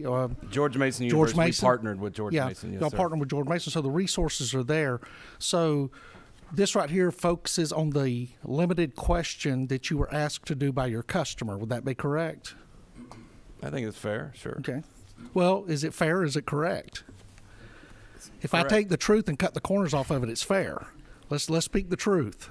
Okay. And look, and I'm not the enemy. I promise you. Okay. I'm just trying can to you repeat the question so I can make sure I get the answer right? So what you did is you focused. What you assessed was what you were asked to assess by your customer. Yes. Okay. And I promise you, I'm not no, smart enough to play gotcha questions. Every time I read the Miranda decision, I take the card out of my pocket and read it verbatim. My memory's not that great, and I appreciate that. But, Senator, if I could, absolutely. I understand. I think I understand. Where that question is coming from. We were asked to look at the fiscal impacts, right? And we simply looked at the fiscal impacts. And if you read our report, we focus largely on the fiscal impacts, and Right. so that was where we had put our attention. At the end of our report, we point out a lot of other things that could be studied, should be studied, that we didn't. Exactly, and that's what I took from it. Right. And so I guess, just want to say we're not trying to hide the ball on anything. No. And my thing is to show there's a difference between me going out and hiring KB firm, which has a great reputation, and saying, hey, I want y'all to study this, and me putting out an RFP to multiple organizations and say, here's the litany of things I'm looking at. And believe me, to my wife's chagrin, I still have ring binders of hundreds of pounds of RFPs and studies that we've received back on the bookshelves at my home. Again, when I die, she'll be burning things for days. And to the gentleman here now, when you were formerly employed as the CFO for the City of Atlanta? Chief Operating Officer. Chief Operating Officer? Yes. And who was the executive officer at that time? Who was the mayor of the City of Atlanta at Mayor that of the time? City of Atlanta was Mayor Kasim Reed. Okay. However, I also worked extensively with Mayor Shirley Franklin as well. For years, we studied on a pro bono basis the City of Atlanta's financials. Fantastic. And when you're talking about structurally disadvantaged, you're talking about the over impact of the daytime population using the infrastructures, roads, highways, communication systems, and everything within Metro Atlanta. That one of the cities I represent is Columbus, Georgia. Our bedtime population is 200,000 people. Our daytime population, thanks to the great state of Alabama, gets up to around 400,000 using the infrastructure that we, the taxpayers of Georgia, or in Columbus, pay for. So that's what you're speaking of when you talk of structurally disadvantaged. It's that, plus it's in the case of Atlanta, because it's a 6 million person area, there's a lot of social costs, health and human services, and a lot of other costs to a dense urban core. Just because of the way the boundaries were drawn years ago, all that gets lumped on Atlanta's shoulders. So it really is, you can look across the country, it really is one of the most disadvantaged cities in terms of how it was constructed. Well, and I agree with you almost completely, unless you spend some time in San Francisco and other places, New York City, you see the same thing. I've got great friends in Chicago, and the city of Chicago plays a debt for all the suburbs that are around Chicago. But you said something else. I would love to know, have you ever had any training, and if so, where did you receive it, on intelligence-based policing? Intelligence-based policing, basically where you track crime, and so you can say, you can move officers over here, but that's not going to slow crime down. You can move officers over here because intelligence-based policing, and where I gained my most experience was in New York City, believe it or not, where crime seems to have taken hold again, and understand that we move the resources to where the crime occurs, therefore the crime leaves from there. And I don't know how many criminals you've talked to in your life. I've talked to a lot, but let me tell you, they do not say, I don't care how many police officers you got over there, I'm going to go over there and take what I want. They don't do that. So my time involved in policing, I'm not a technical policing expert, I was not a police officer. I was, however, deeply involved in public safety issues in the founding of the Atlanta Police Foundation Board. Great organization. And I was the founding board member and on that board for many years. Also, as chief operating officer, I had responsibility for the police department. So the police chief worked for me. I drove an unmarked police car. I'd be on homicide scenes about every 2 weeks. So yes, I would speak often with criminals. I'm familiar with predictive policing, the statistical models underlying it, and so forth, and it has its limits. And I have a lot of friends that are firefighters, but I'm not running into a burning building. The final thing, your primary responsibility being over those departments was a financial responsibility, right? Fiscal responsibility to ensure that they ran physically effective and that the resources were managed properly. It was service delivery, and so in my office, for example, I had a display that had a constant readout of the 911 center hold time. Right. When we got there, the hold time was too long, so I had a monitor installed, and we managed that down to be at benchmark. Right. So I was responsible for both response times, service levels, as well as financial controls. Risk manager. Thank you. I appreciate it. Operational. Yeah, much greater. You may have said this and I didn't catch it, but how long have you been in business? 20 years. 20 years, okay. All right. Senator? Thank you. Thank you so much for being here today. And I really appreciate you giving us this sort of background that takes into account the fact that the future of a proposed city of Buckhead and the city of Atlanta are inextricably linked, right? And, you know, while we did get this fiscal analysis that considered only Buckhead City in isolation, we know that all these fiscal considerations have to take part as a discussion of a larger ecosystem, just like you can't have this discussion without talking about water and sewer and roads and all these things that are really linked. So my fiscal question is to you, what would be the effect of Buckhead secession on the bond rating, which is, you know, something that's highly considered, the bond rating of Atlanta, the capital of Georgia, and on the bond rating of the state itself, which is proud of its business? I'll give my perspective, having been the chief operating officer of the city, having gone to New York and presented to the bond rating agencies at the time at which we received bond rating increases and managed through that process. It would be an unmitigated disaster for the city of Atlanta to have its top line revenues cut by this $252 million. $252 million out of $710 million is just a huge number. And then what you have to do is you're losing the economies of scale of the city. You're shrinking the city. So just taking out the cost that represents the service of Buckhead, which, by the way, also would be smaller, and losing the economies of scale is an incredible burden. It would be a real problem. Plus, there's probably 10 to 15 years of lawsuits associated with this type of maneuver, because you've got bond debt indenture agreements with people based on your general fund revenues. Thank you. Appreciate your expertise. All right. Senator Dixon. Yeah, I just had one other question, follow-up. Has KB Advisors ever worked on a Georgia's legislature cityhood required study? No. Thank you. All right, thank you, gentlemen. Thank you. Do you want to go next, Mr. Lindsay, or do you? Very quickly. You're a 3-minute man. I'm going to try to do it. Mr. Chairman. You've heard that before. Go ahead. I noticed the. What number are you? I'm speaking number 4. Number 4, okay. Go ahead. Thank you, Mr. Chairman. I would hope that my questions wouldn't be limited to one question, considering that all the other senators that had an opportunity to ask multiple questions, and I would hope you would not cut me off that way. Questions before then. Just inquiry, Mr. Spread the love. I'm trying to get more down here, Mr. Chairman. Send it down here. You got yours in the first ending. I want more. Mr. Ed Lindsay. Mr. Chairman, State your name. Mr. Chairman, my name is Edward Lindsay. I'm a partner at Denton's, and I also represent, regarding this matter, the Committee for a United Atlanta. Just very briefly. What have you done in the past? I served. I was hoping that doesn't count toward my 3 minutes, Mr. Chairman, because I served in the General Assembly for a decade. I served my last 3 terms as the Majority Whip, in which you distinguished yourself as one of my deputies. Yes. Thank you. In the House. Yeah. Just real briefly, Mr. Chairman, I am born and raised in Buckhead, went to public school in Buckhead. Buckhead is more than just a geographic place on a map. It's my hometown. But I do want to sort of hit some things real quickly in this short period of time and correct the record on a few things.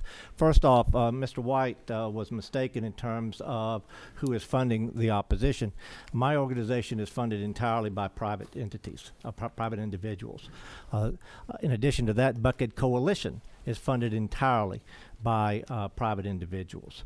The Metro Chamber of Commerce, which also opposes this provision, is also funded entirely by private individuals and businesses. So this idea that the opposition is being paid for by taxpayers is simply incorrect. Second thing I would like to point out is that it's a small thing, but I think it's important to keep in mind. We have 181 school districts in the state, not 193. They keep wanting to say 193. I don't know why, but we only have 181. That simply goes to the point that facts are extremely important here. You've got to get them right. And Senator Dixon, one other thing real quickly. You asked about University of Georgia, whether or not they had political pressure. That actually was considered, whether was investigated by the Buckhead reporter, who asked specifically to UGA, and I'll send you the article. UGA specifically says no, there was no political pressure involved. It was simply a matter that the folks advocating for Buckhead Coalition got to them too late, and they already had a full plate. Yeah, I didn't ask about. Anyway, I just want. I didn't ask about University of Georgia. I asked about Anyway, universities cities around Metro Atlanta. Anyway, I'll be happy to sort of send you the article. The article did a great job sort of correcting that fact. The fact of the matter is, and the question was raised also regarding what was and was not covered in studies. Keep in mind that the folks advocating for this change have the burden. And it's very important that over the next few months that this committee, as well as the full Senate and the full House, drill down. Because we're not talking about simply creating a city, we're talking about destroying or rather tearing apart an existing city. That's the difference between knowing how to scramble an egg versus unscramble an egg. It's very complicated. So here are some things that this committee needs to make sure that they get the facts on. Whether or not the fiscal impact on the remaining city of Atlanta, extremely important. This is the capital city of the state. Do you have a printout? I'll get it. I'll get you a list. I thought you should already. The assumption of debt, it's not been fully investigated. The startup cost for a new city of Buckhead has not been fully investigated. The fiscal impact on the schools for the city of Atlanta has not been fully investigated. The economic impact, not only to the city of Atlanta, but also to the entire state by virtue of tearing apart its existing capital city, has not been fully investigated. The impact on every city in this state, when you start changing the rules in terms of making it easier for cities to be taken apart, in terms of bond ratings for every city in this state, has not been fully investigated. These are just some of the things that I believe that this committee needs to look at very carefully before they ever move forward. Just one last point, and I know I'm running out of time, Mr. Chairman. I was a special assistant attorney general when I first started practicing law. I saw victims. I know victims. Crime is not an afterthought. Crime is making people safe is the most important thing.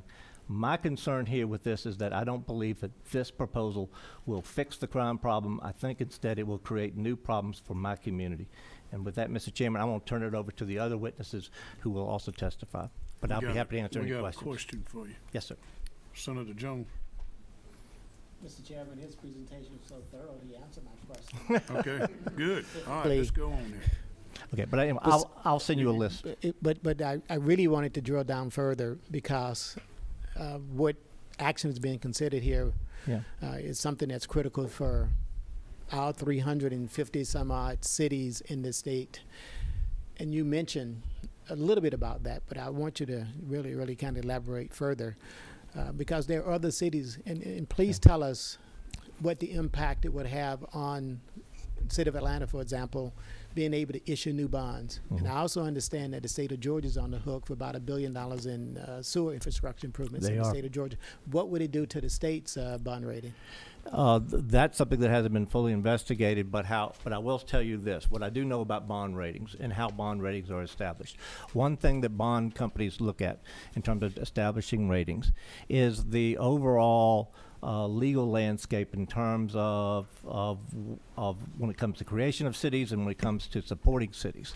If we make it easier by virtue of, instead of requiring, for instance, that the local delegations sign off on de-annexation, we make it easier to de-annex areas with legislation that doesn't have the support of the local community, we are likely to end up with the bond company saying, wait a minute, the bond ratings of every city in this particular state are likely to be impacted because we don't have the certainty in terms of revenue stream that we once did. That's one of the things that I think that this committee needs to demand answers for.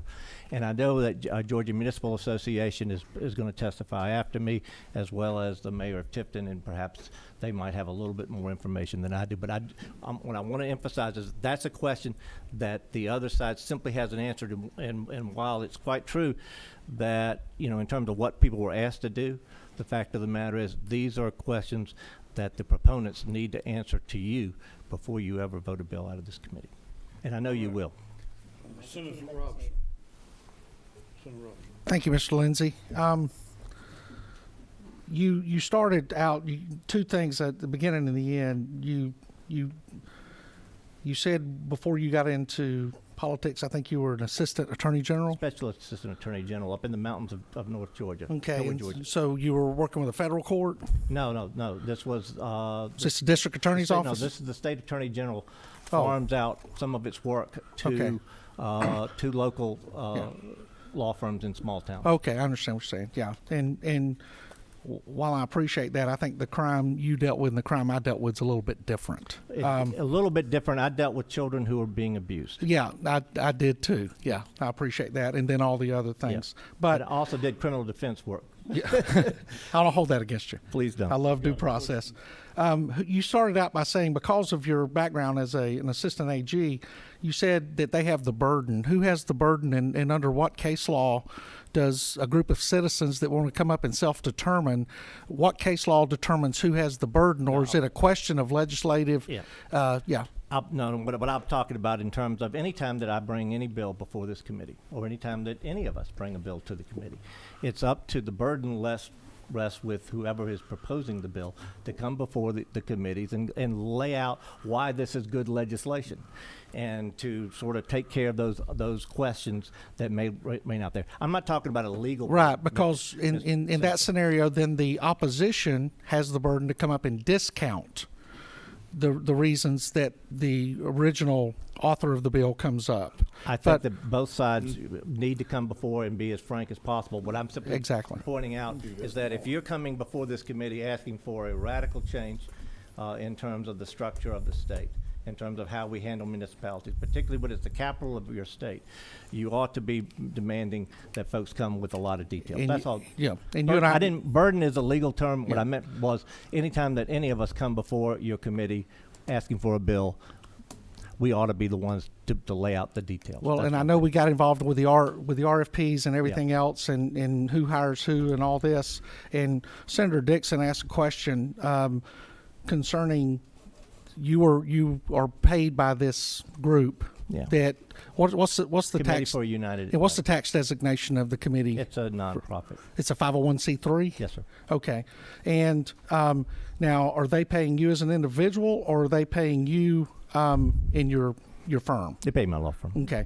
Because I've been contacted by a couple of individuals that I don't believe, or I did not realize, were part of your firm, and I'm assuming they didn't do it, on their, just said, hey, there's that guy. Let me go talk to him. I'm not that approachable, I hope. But we'll chat offline. Yeah, let's chat offline. I just want to make sure, because every time I've dealt with you, everything's rock solid, and I just want to make sure when you came up, it kind of threw me off just a little bit.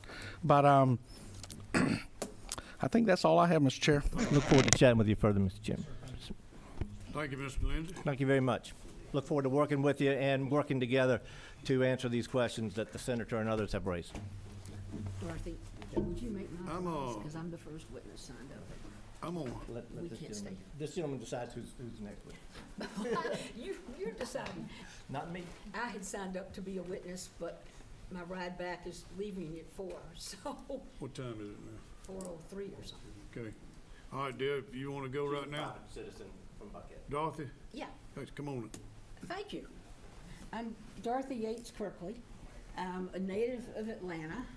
I'm 75 years old, and I have never lived in Buckhead. I grew up on the northeast side of Atlanta, near where Brookhaven is now. I've lived in Ansley Park. I've lived over by Emory because I went to Emory Law School. And when I moved to Peachtree Hills to get into a 55-plus community, I didn't know I was moving to Buckhead. So, and of course, the rest of Atlanta does not get to vote on this proposition of splitting us up. Very quickly, my family owes a lot to the city of Atlanta. Both grandfathers came from rural towns, one from Ringgold, the oldest of 16 children, and the other from Monticello. Moved here without a high school degree because his parents were killed in an automobile accident. They came at the end of the 19th century at a time when Atlanta was working hard to be the New South. And we did that pretty successfully, starting with the Cotton States Exposition. So my grandfathers were coming here to start and support families. And interestingly, at the same time, African Americans were developing the AUC Center and the outstanding HBCUs that we have here. So that was giving African Americans a path to the middle class, as my grandfathers were trying to do the same for them. My grandfather, who came from Monticello, who did not finish high school, started out in the mail room at what was Retail Credit. He ended up as the chairman of the board of that company, which is now Equifax. You know, this is the opportunity that Atlanta offers, and Atlanta has to continue to offer that opportunity.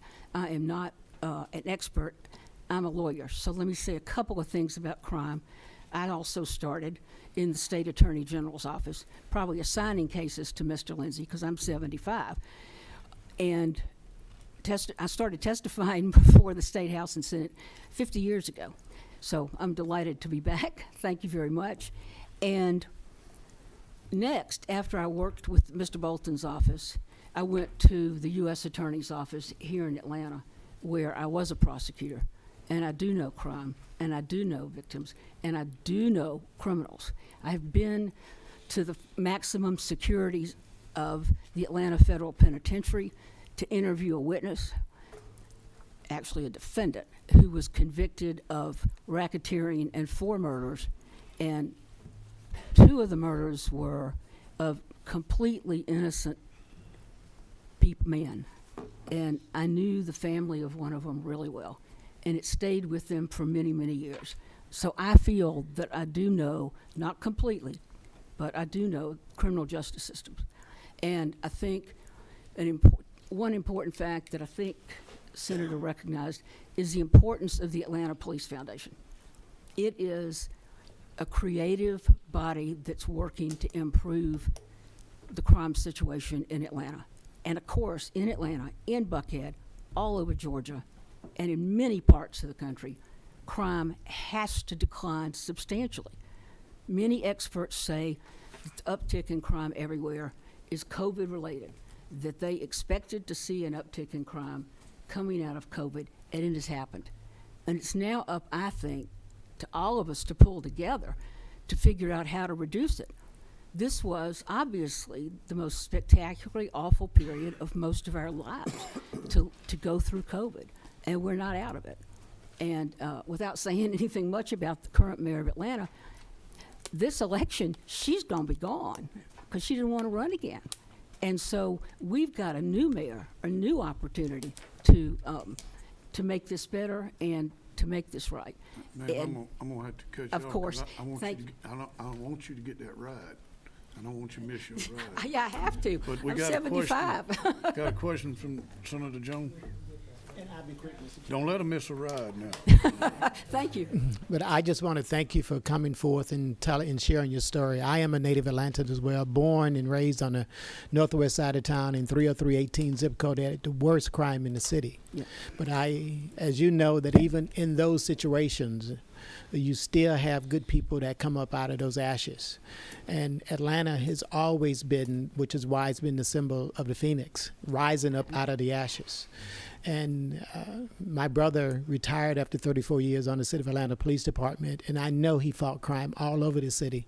So I feel, as you do, personally, I've been offended by some of the things that have been said by those proposing the city, that our officers just have not been up to the task, because there's a whole lot of them that have laid their life on the line for this city, all over, including Buckhead.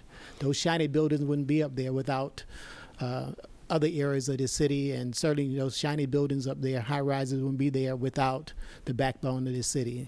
And it's all one, and we've been successful in every area. COVID has hurt us. We need to improve in a lot of areas too, but cutting off Buckhead, not the beginning of the best end we could have, and we need to go for the best. Senator Thank you. Ma'am, first of all, I want to thank you for what you and your family have done for the city of Atlanta. And I think that obviously from your testimony, you're more invested way beyond fiscal. And Yes. and I really I have do a appreciate dog in the it. fight, to quote the chairman. I think if you look back, what you'll find is the depolicing was the greatest cause of the crime rise, as opposed to COVID. COVID was an easy out until the statistics started coming in, because of the way that crime has surged throughout the state. And you'll look at the depolicing part as a huge part of it. But the role you and your family played in building Atlanta cannot be denied at all, and it cannot be underappreciated. But neither can the right. If you feel this way, please let me know that citizens have a right to self-determine. It's not the responsibility of government to herd citizens in the direction they want them to go. Would you agree that each individual citizen, the power that we have to go and cast that vote, and that's all that my understanding is the legislation is asking for, is for citizens to be allowed to go and vote and self-determine where they live in Buckhead City or whatever the name may be, or whether they live in the community of Buckhead within the city of Atlanta. Because but the right rest now, of the city of Atlanta, under this proposal, is not allowed to vote. And the city has to vote together, and we have to move forward together. okay, so the answer to my question would be that the citizens of Buckhead who have listed out a designated area do not have the right to choose their destiny unless they hold hands with the other citizens of Atlanta and convince them to agree to allow Buckhead to go and vote. You can create it, I know. You can create the right and get a referendum going, but it's not the right thing. In this country, we're not all just for ourselves. If we're not a community, and if we're not improving community, we're not going to be successful. And I agree with you 100%. And what you started out is you have the right to request a referendum. What I've heard today from both sides is a campaign that I think will carry a lot of weight once the campaign starts, which cannot start until after we approve the referendum, is what I'm saying. Oh yes, because lots more. my focus is the people's right to choose, the right to vote, and then once we get beyond that, then I'm out of the mix, because then it belongs to the people of Atlanta and the people of Buckhead to determine how they live and what right community now, they live as in. I understand it, the general law does not require the vote of the remaining citizens of Atlanta. No, what I'm saying is the citizens of Atlanta can participate in the campaign to convince people not to create Right. Buckhead Well, I don't City. personally, I don't think that's enough. Given my attachment to the city of Atlanta and to what I think democratic principles are, I think the remaining core of the city has to vote to. So that's my position. And I appreciate your position. Thank you. Thank you very much. Appreciate it.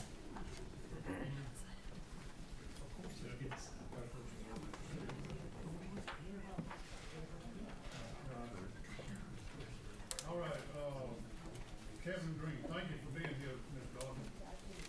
Thank you. Kevin Green? Yes.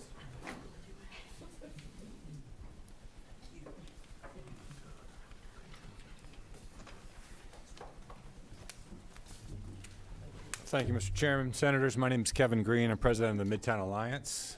We are a nonprofit organization in the city of Atlanta. We represent businesses, residents, property owners, and attractions in the city of Atlanta. We're a nonprofit 501c3. We've been in existence for 43 years. We also are a community improvement district in our 22nd year of operation. I don't work for the city of Atlanta. I've never worked for the city of Atlanta. I don't get paid by the city of Atlanta. I've only worked in the private sector my career. There's several points I'd like to make. I understand I'm working on very limited time. Yes, sir. One is just the calamitous economic development implications of doing the secession of our city that has been proposed. And I'll just... Midtown is among the biggest success stories in the state of Georgia in terms of economic development. And we've had about 50 large-scale buildings delivered in the last 10 years. We've got 17 under construction right now, 5,500 jobs announced just since the start of the pandemic. I can tell you in talking with companies and investors, there's two things they want: stability and predictability. And if you lop off the top half of a city, and you throw municipal finance, municipal services into chaos, that is not stability and that is not predictability. Bond markets being downgraded, increasing cost of future debt, years of litigation over this, virtually guaranteed higher taxes, and a national narrative that this is going to exacerbate economic and racial segregation. That is not the kind of atmosphere that any company or investor wants to enter. So if this were to go forward, those that are going to be celebrating the loudest are going to be the Charlottes and the Dallases and the Houstons and the Chattanoogas and every other competitor city and state to Atlanta. Crime. Obviously, it is a linchpin of everything that we've heard today. We in Midtown have a thing called Midtown Blue. It's been in existence for 20 years. We employ off-duty Atlanta police officers. We love Atlanta police officers. It's been a successful program. The incidents over the last 20 months have led us to get much deeper into public safety as we talk to our community and really try and set a fact base in terms of what's really going on. What are the drivers, what are the levers, and what are we going to do about it? Because you can easily spin out on the headlines. And so I've gotten very comfortable getting into the APD crime stats, and I routinely look at those for Midtown, and listening to everything that I've been hearing, I looked them up for Buckhead as well, and I included those in the written summary of my remarks. And just in a nutshell, this is Buckhead City. Zone 2 is bigger than this. This is about 20% of the population. Zone 2 is about 24% of the population. Year to date, Buckhead Zone 2, 24% of the city's population made up 11% of the city's violent crime. That's as of week 43. That's the week ending October 23rd. Buckhead Zone 2 made up 8% of the city's homicides, 8% of the city's shooting incidents. Buckhead Zone 2 is the safest from violent crime of all 6 police zones in the city year to date. Buckhead Zone 2 was the safest of all 6 Atlanta police zones in 2020. In fact, it had less than half of the amount of violent crime as 3 of the other 5 police zones. Overall crime, violent crime, and property crime combined fell in Buckhead Zone 2 in 2020 as compared to 2019. It also fell, overall crime, in the city of Atlanta. It doesn't fit the narrative. So what I'm saying is, not trying to discount anything that we've heard today. Any amount of violent crime is too much violent crime. But facts matter, and you can't just take a percentage increase with a snapshot in time and say that that is the be-all and end-all. There are facts that have to form a foundation for these discussions, and since this is such an outsized piece of this, feel it's important to have a fact-based discussion. All right, thank you, sir. The Midtown Alliance, what was that position when the mayor defunded the police? I wasn't happy with it. I mean, it wasn't defunded. It just didn't provide the amount of support that I felt the police department ought to have. You know, Senator Jones. Thank you, Mr. Chairman, and I certainly appreciate this presentation. And someone coming in with facts rather than just talking and showing videos of incidents that's happened over time.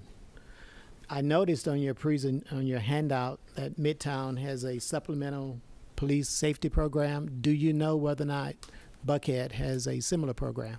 I know Buckhead is paying off-duty officers to do supplemental public safety, traffic, and other things. I don't think it's a program that's quite as robust as ours. We spend more money than we would like to on supplemental public safety. We feel it's worth it given the economic development implications of not doing so. Follow up, Mr. Chairman. I'll be brief. One follow up. Thank you. I appreciate that. Trying to get more love down here. I've heard a lot, specifically from the proponents of this new city, that crime is the issue. So I was really shocked to see that crime has really been going down. Who's correct?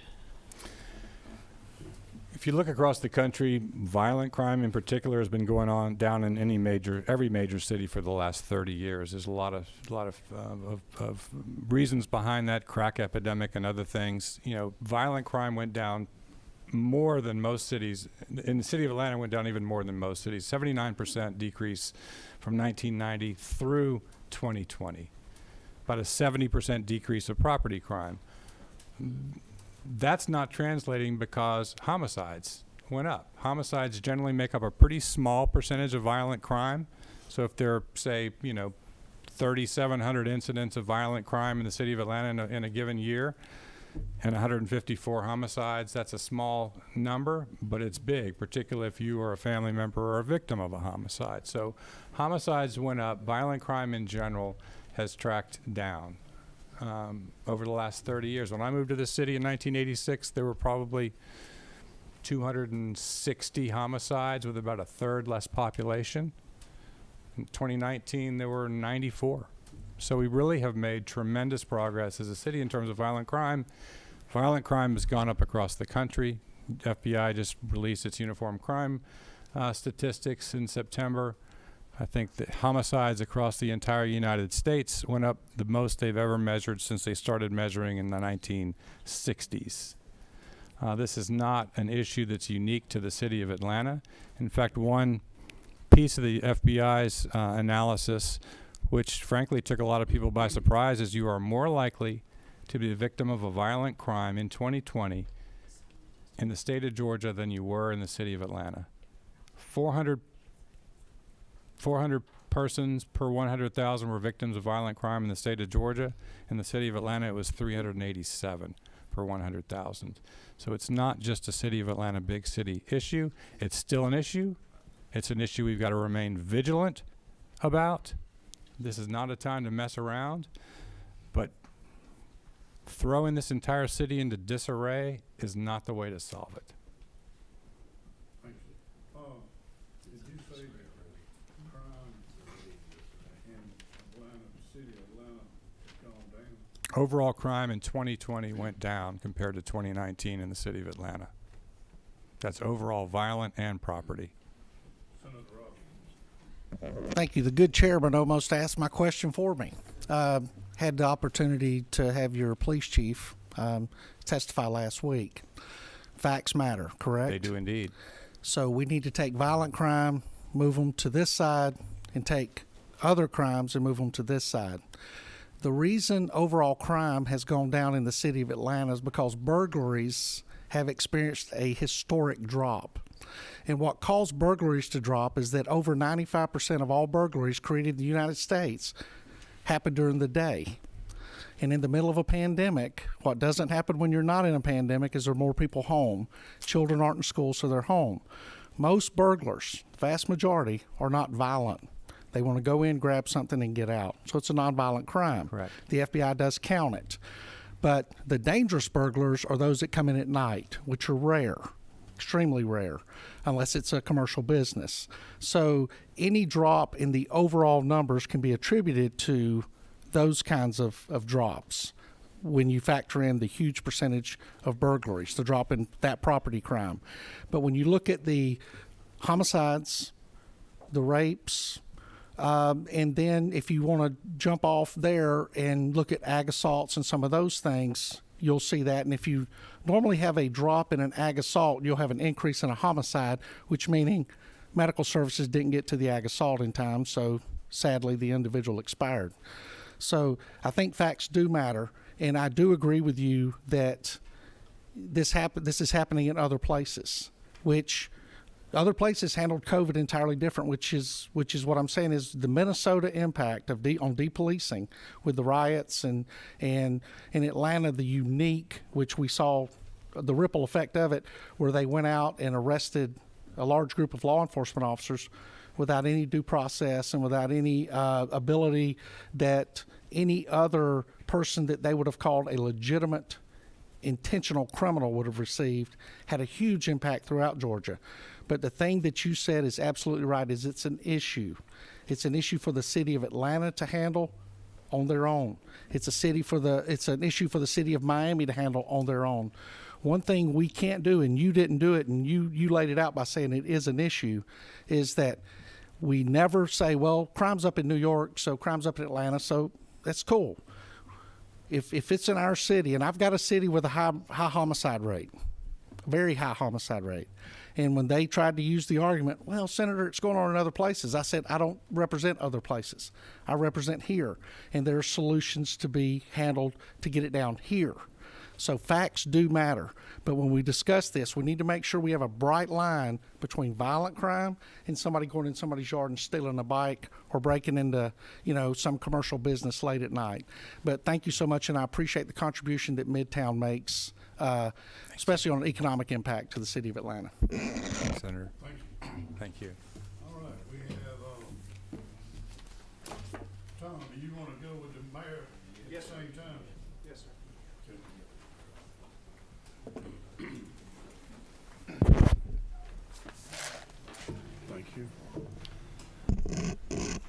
Thank you, Mr. Chairman. Tom, I would advise you to let the lady go first. Well, we flipped a coin and he lost. Well, thank you, Mr. Chairman. Members of the committee, my name is Tom Gale. I'm the director of the Georgia Municipal Association. We represent 537 cities in the state of Georgia. GMA opposes the creation of any new city using portions of an existing city, such as was proposed in the Eagles Landing referendum in 2018, and also as proposed in this potential poor policy choice of carving Buckhead out of the city of Atlanta. One of the main concerns that GMA has with this approach is that its impact on municipal bonds in the state will be negative. In 2018, an S&P Global report was released when the Eagles Landing proposal was a possibility. And to paraphrase, it predicted that creating a new city from an existing city could lead to weakened credit ratings of all of Georgia's cities, especially if similar actions become more frequent without consideration for overall operations and liabilities. If the General Assembly passes the proposal to create Buckhead City, it will provide a precedent, a roadmap for efforts to break up existing municipal structures and tax bases without making any provision for the liabilities, including the bonded debt secured by ad valorem taxes to be paid for. So this would introduce a level of extreme uncertainty as to the validity and value of GO pledges across this state, regardless of the size of the issuer involved or the city. Heightened uncertainty is reflected in lower credit worthiness of all cities. Moody's, as well as S&P Global, reported on this when Eagles Landing was proposed. And you got to keep in mind the Buckhead City proposal is 17 times the magnitude of what we were talking about with the Eagles Landing proposal, which, as you know, did not pass. Creating a new city of Buckhead out of portions of Atlanta would not just hurt Atlanta, it could hurt taxpayers statewide.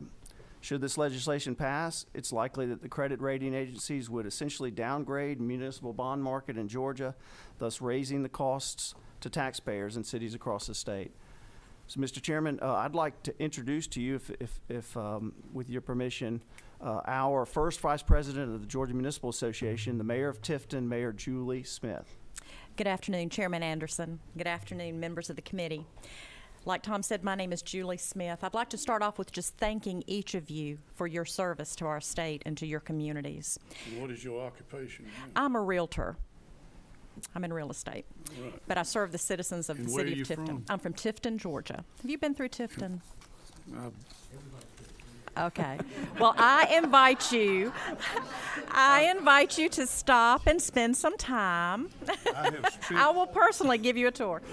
I have spent my hard-earned money in Tifton. I hope you had a child or somebody at ABAC, maybe? I went to ABAC. You went to ABAC. Yes. I didn't realize. Oh, okay, never mind. Okay, well, thank you. No. You took the words out of my mouth. But I do want to thank you for your service to our state. And I'd also like to recognize, we have a couple of other municipal public officials, public servants, that I'd like to recognize that are here. You all know, I'm sure, if you'd stand up, gentlemen. Stand up. Vince Williams and Steve Edwards. We have Linda Bleckinger, also mayors and public servants of this great state and their communities. So thank you for your service, and they stand with us today in support of the city of Atlanta. As I said, I am the mayor of the city of Tifton, serving in my second term, and I've been an elected official since 2011. And no, I was not 19 when I was elected. Just throw that out there. I'm the first vice president of the Georgia Municipal Association, and I serve as GMA's Legislative Policy Council chair, which is comprised of over 40 city officials from every corner of Georgia that guide policy decisions on behalf of our organization.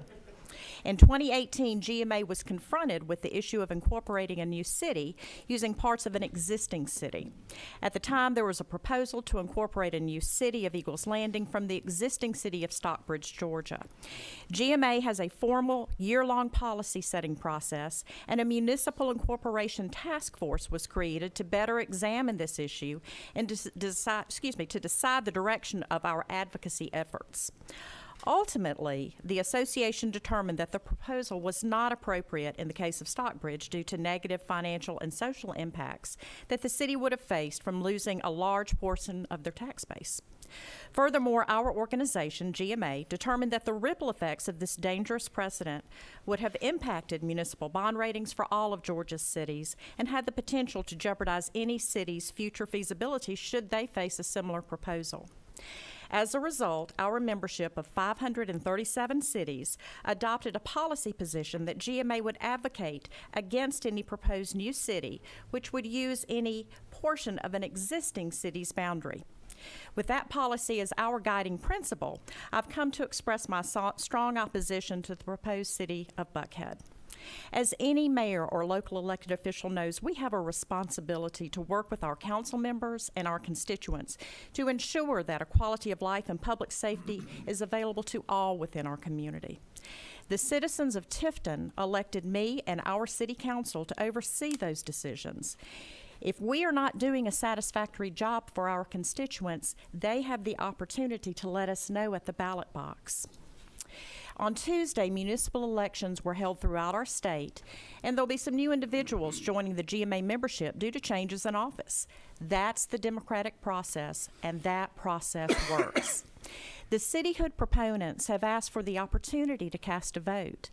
But the Buckhead City proposal is an attempt to circumvent the local election process they already have access to. Instead of voting for a new mayor and a new city council, they wish to create an entirely new government without allowing for the entire city, the city council, or the citizens to have a say or a vote. City government is the closest government to the people. And if you don't believe me, go with me to Publix next time you're in Tifton. I'll show you how long it takes to go buy a carton of milk. In Tifton, like many other cities, our council members are elected by districts. Imagine if there was a proposal from a neighborhood in Tifton that wished to create their own city. And instead of working with our local council, they came to you, the General Assembly, to seek incorporation because they felt it would be an easier avenue to solving their problems. Buckhead City or any similar proposals threaten the power of the voters in a community to elect the officials who are responsible and responsive to the needs of the entire city. In addition, these proposals put the legislature in difficult situations of playing referee on local arguments that are well outside of your own districts. These types of proposals will continue to set a dangerous precedent if allowed to continue by potentially elevating any local spat to a statewide debate.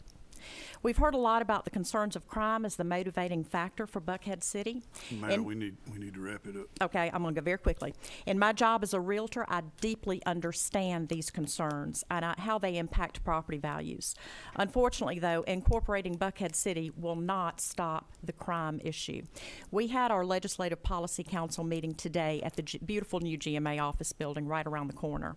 We heard about crime initiatives that are being placed on all cities within our state. Crime is an issue all across this great state. We have similar problems from mental health, places losing population, places gaining population, crime, building tax base. We encourage this committee to oppose this method of incorporation, and both now and in the future. That concludes my remarks. I thank you for the opportunity to speak before you today, and I wish you success in what you do. Okay. Tom, what was the last city created? I think it might have been Stonecrest down in South DeKalb. I'd have to double check. Stonecrest. Stonecrest. Okay. All right. Senator Robertson. Mayor, thank you very much. And I have stopped in Tifton before. Thank you. I think there's a Chick-fil-A right before you get on the interstate. There is. Spend lots of money. Absolutely. Mayor, I understand why you don't like it. And again, I think you've heard what my response is to, well, there's crime in other cities too. Yes, sir. But what obligation does the elected officials in a city have to the citizens that they serve, whether they vote for them or not? They have an obligation. The elected official has an obligation to listen to their constituents. And if they don't respond to their constituents in a way that the constituent feels is appropriate, that constituent has a way to elect that particular representative out of office and put someone in place that will listen to their concerns. So our response to the citizens are, hey, we know you have a problem, but if you don't like the way I handle it, in 4 years I've got to run for re-election. So live here in whatever circumstances that are not conducive for your family. Do whatever, but that's your outlet 4 years from now. I'll tell you how I would handle it. I'll listen. As the citizen or as the elected official? As the elected official. Yes, ma'am. It's very important to me as an elected official, and I prefer the term public servant, to hear what my constituents' concerns are, to answer my phone, to be accessible when I'm in Publix buying that carton of milk, to take appointments, to hear the concerns. And I know that you can't please every single constituent. I get that. You're going to make some happy and make some upset. But at the same time, we have to listen, and we have to compromise, and we have to listen to not only our constituent, but our fellow elected representatives and public officials to make the best decision for what's best for the community and best for the overall big picture that will have the most positive impact on the largest number of citizens. Thank you. And Tom, do you know how many SPLOSTs we currently have in the state of Georgia? I don't have that number, but the Department of Revenue keeps track of them, and I know a number of them were voted on. Right. Generally, SPLOSTs pass with over 90% passage rate statewide. They're the most popular capital infrastructure funding mechanism in the state. What impact do you think it would have if citizens who realized they were not, self-determination had nothing to do with it, if they had a problem, in 4 years they can attempt to solve their problem, but our elected leaders, and look, we've got lost SPLOSTs, and I've supported them that supported public safety in Columbus. But what impact would it be overall, do you think, and I know I'm asking you hypothetically, if citizens start to say, well, okay, well, maybe my solution is just quit giving them money since they don't care about what I think? Well, I think certainly the citizens are within their rights to vote. Oh, of course. Vote these projects down, and I'm sure that a few of the SPLOSTs were unsuccessful on Tuesday.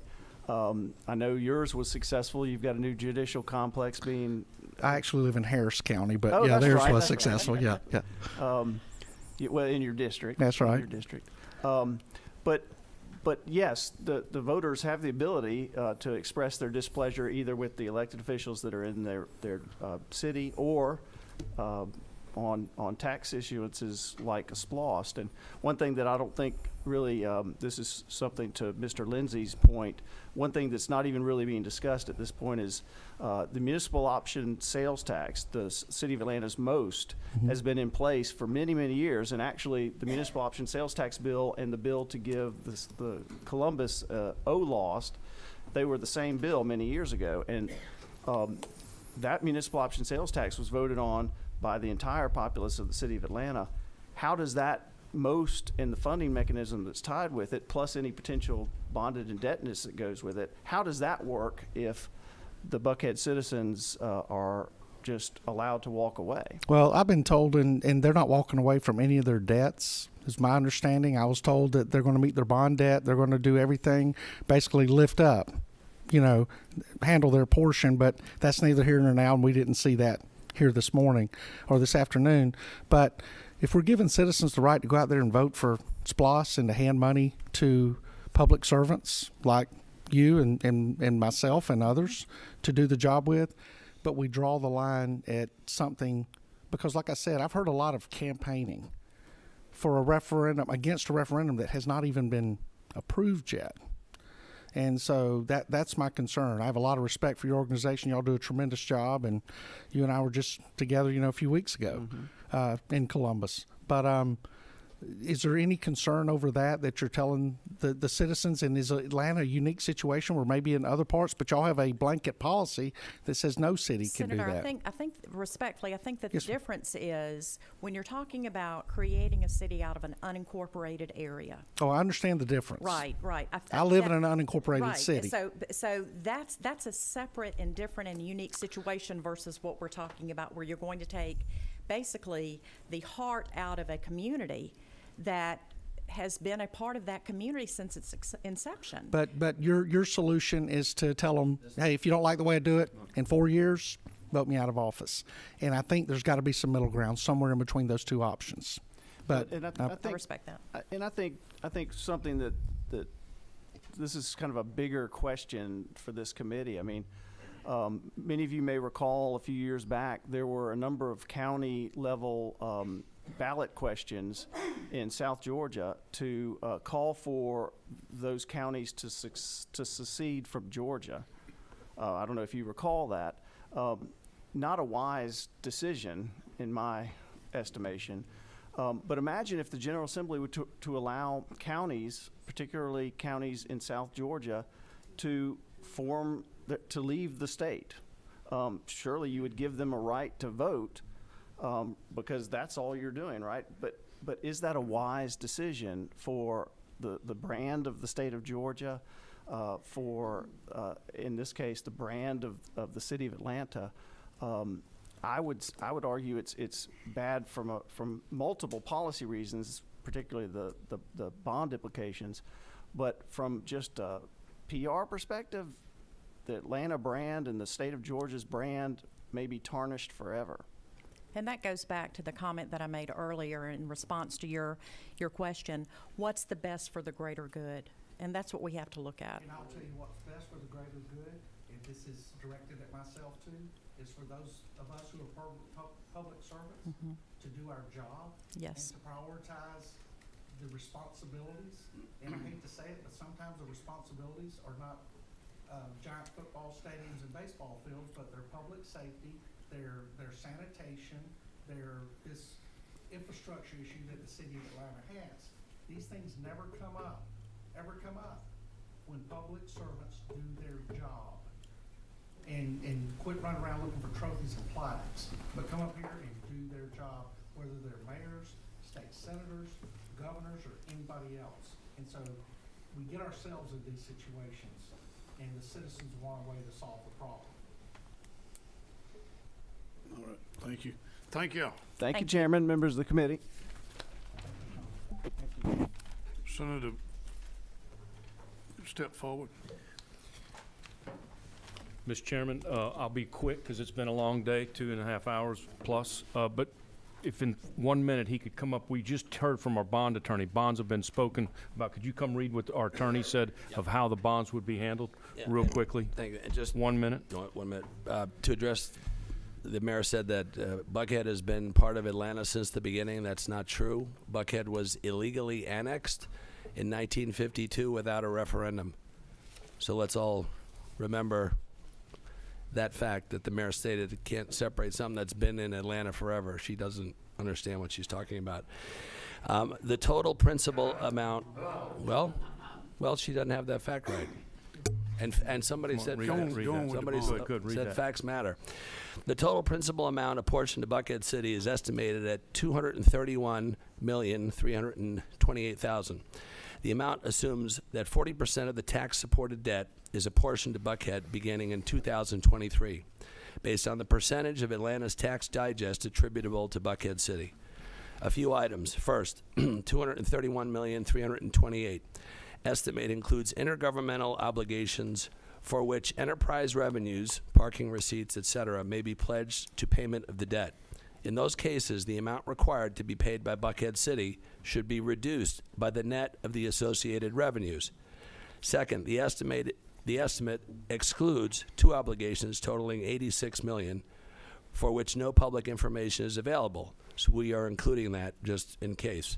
If those obligations need to be included, which we will, Buckhead City's share would be around $40 million. Third, the estimate excludes other obligations, which are several amounts. We intend to include these amounts to err on the side of being conservative and to honor our obligations to the City of Atlanta. We estimate the worst case amount of debt apportioned to Buckhead City would be approximately $270 million. Annual debt service, principal and interest, would be approximately $21.4 million in 2023 and 2024, and it would steadily decline thereafter. Our bond attorneys... I'm going to stop right there. Get it in a...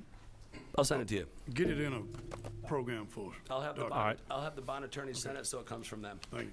Okay, Mr. Chairman, thank you. Great hearing today. More time than I thought we would spend.